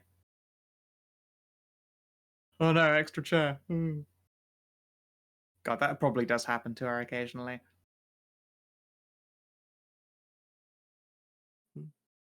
Yes, I apologize for not standing and bowing, but I'm a little less disposed of such. It's quite all right. What brings you to my lovely city? Well, really, me and my group are just passing through. Oh, And that is a shame. yes, it is. The comforts of the city are many, and, well, one can miss them when traveling through the wilderness. Understood. Still, I hope the widow has been to your liking. I'll nod. It's quite the nice place. Just make sure that you do not live up to its namesake. I endeavor not to. Good. How fares the Grandmaster? I have not sent her a letter since settling down. She's doing well. I am relieved.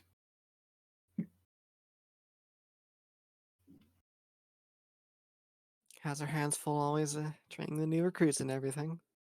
Making sure the day-to-day goes along well. Excellent. Well then, I suppose while I have you here, I would like to extend the formal invitation next time you are in First Branch to visit me at my home. See to it that you and your traveling companions are kept to the highest of standards. Least I can do. That, and it would be nice to catch up properly, and when I haven't got quite so much work to do, and you haven't got quite so much adventuring planned, I'm sure. Of course. The world never stops spinning as it is. Indeed. And she gives you a fond smile. Yeah. I'll just try and make light conversation, see what's going on around the town and everything like that. And just indulge the mayor in catching up with another boon. Yeah. just makes social with you. The thing looks so derpy. Yeah, because I imagine she doesn't see like many boons through here. No, not often at all. Yeah. But yeah, over the course of conversation, you probably learn how she came to be a mayor, and that was when settling down to marry the previous mayor. He passed away a couple of years ago. I'll Maybe give my 3 or so. condolences. She, by that point, had already, long been a cripple, but they had fallen very much for each other, and then she found herself in the position of mayor, and apparently took to it quite well, so in the position of mayor she remained. I see.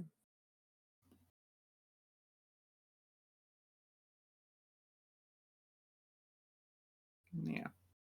Let's see here. Otherwise, I think that's pretty much it.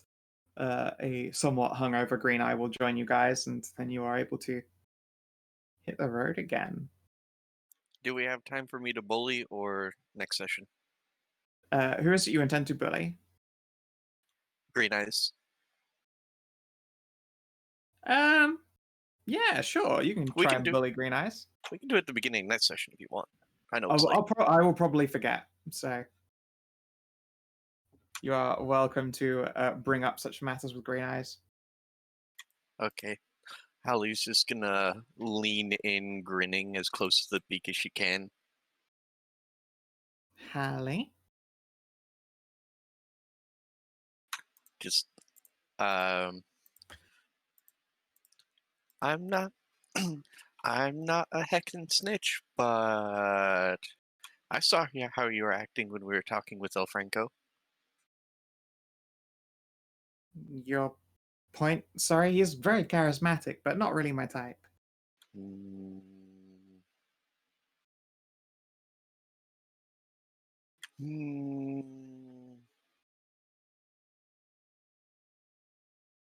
Hmm. Are you an ASMR?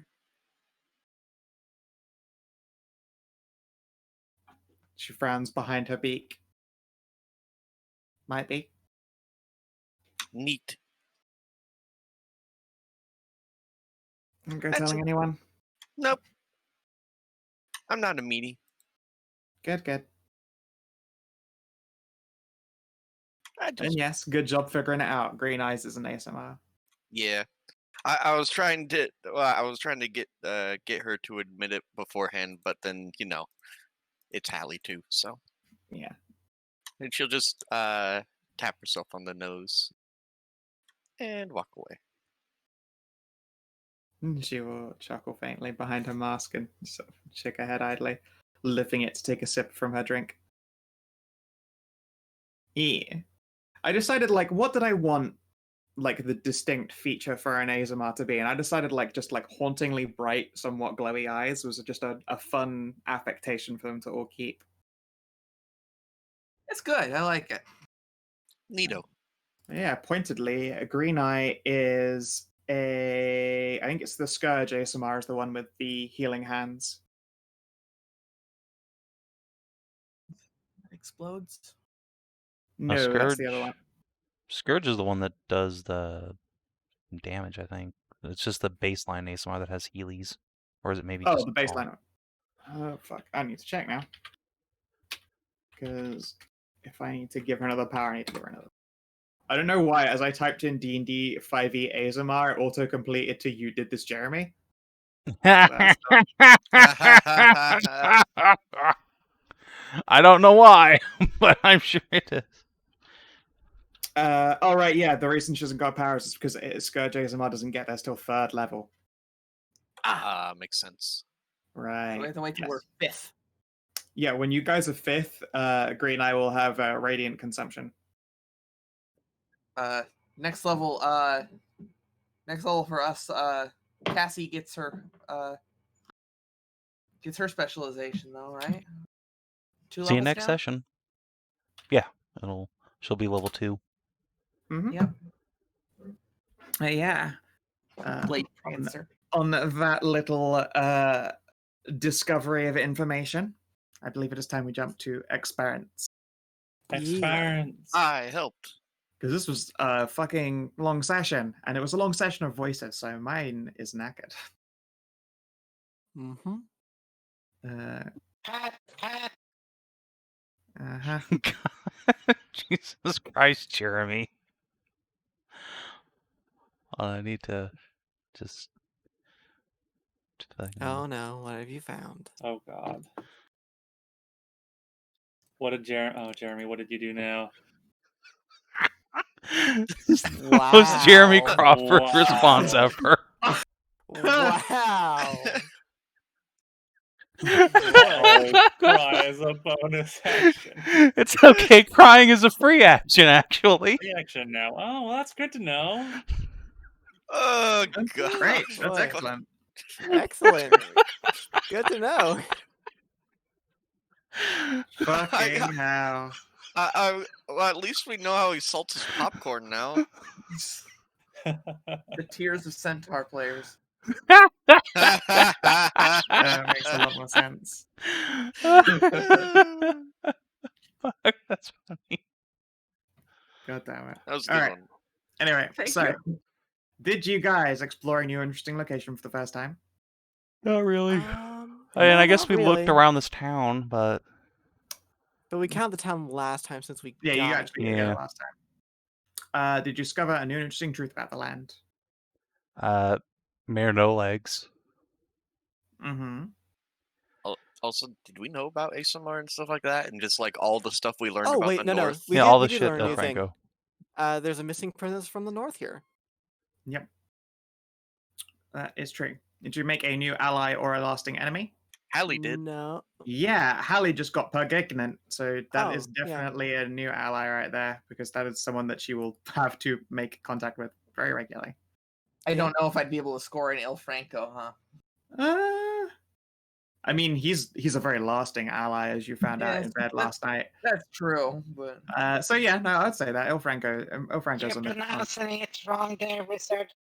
It's I not know, but it ally, also. It's ally. Okay, of course, yes.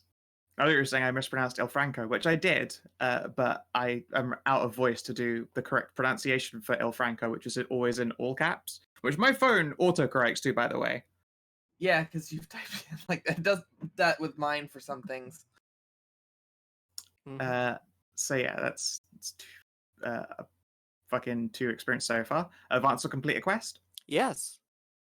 We got some information on our lost princess too. I This is advanced true. my own quest of like finding an actual trail piece of Jen. This is true. You're also getting ahead in hunting a gen. Did you defeat a threat far beyond expectations? No. Did you learn No. something new about a player character?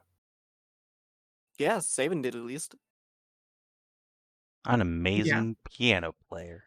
Yeah, you crush it. No one ever Oh saw yeah, you that play, too. and then you did real good. And your commitment to your oath has been hard tested and upheld. But I can call that in. None of you tried to really bully information out of Il Franco and respected his honor and chivalry, as he even put it. So Yeah, Fiverr. you know, Oath of the Success. Dragon. Bring no death to innocent lives. Bring no harm to unwed wives. Undead wives, yes. Unwed wives. And you know, he is an unwed waifu. This is true. Oh boy, Although he prefers the term husbando. I finally get to multiclass into So that into was 5 Warlock. XP, you said? Yeah. Nice. What is that? What is the next level bracket? 75? 70. 70? 70. 70. Good. I get Nice. to put Cassie and Green Eye at level 2. So 53 for us normies, right? What? What? What? No. No, No. 48. 48. 48, yeah, sorry. It's a little too a session ahead. Yeah, it's not bad. I mean, I wouldn't complain on that, but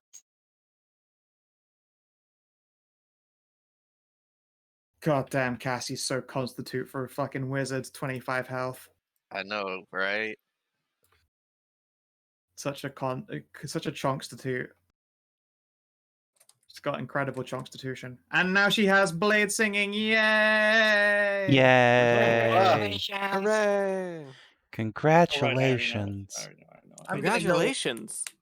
Congratulations! Good job there, Cassie. I'm gonna go even deeper into spell sword and bring my dex up to my charisma 3. Oh, right. We get I am taking the tough feat because Faunra gets the crap beaten out of her on a regular basis. I mean, yeah. And so naturally she would just get tougher as she goes on. Becomes more like less vulnerable to feeling pain or more able to endure it. Which one's tough? More HP? Yeah, you get 2 HP plus per 2 level. HP per level. So it's And getting it this early on is always good. 4 plus I have 49 hit points. I have 35. Yay! Now I have 3 second level spells a day.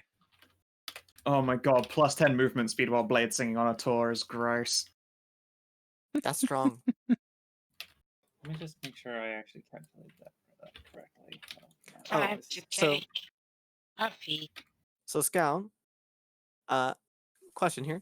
Since Brilliant Blade was introduced in Savin, can I take it here? Yeah. Awesome. Heck, it was made for this game, I thought. Yeah, I did make it basically for this game. Yeah, you can absolutely. And you now have your cross-class warlock, and you have a patron, yes? Yes, I have a patron. Neat. I will have to whisper you some fun things. And in the Neat. meantime, if you're watching on the stream or YouTube, thanks for tuning in. Apparently we are on for Mers and Hammer tonight, hopefully, I hope, which will be in a couple hours. So if you're going to tune in for that, we'll see you there. If not, have a good one.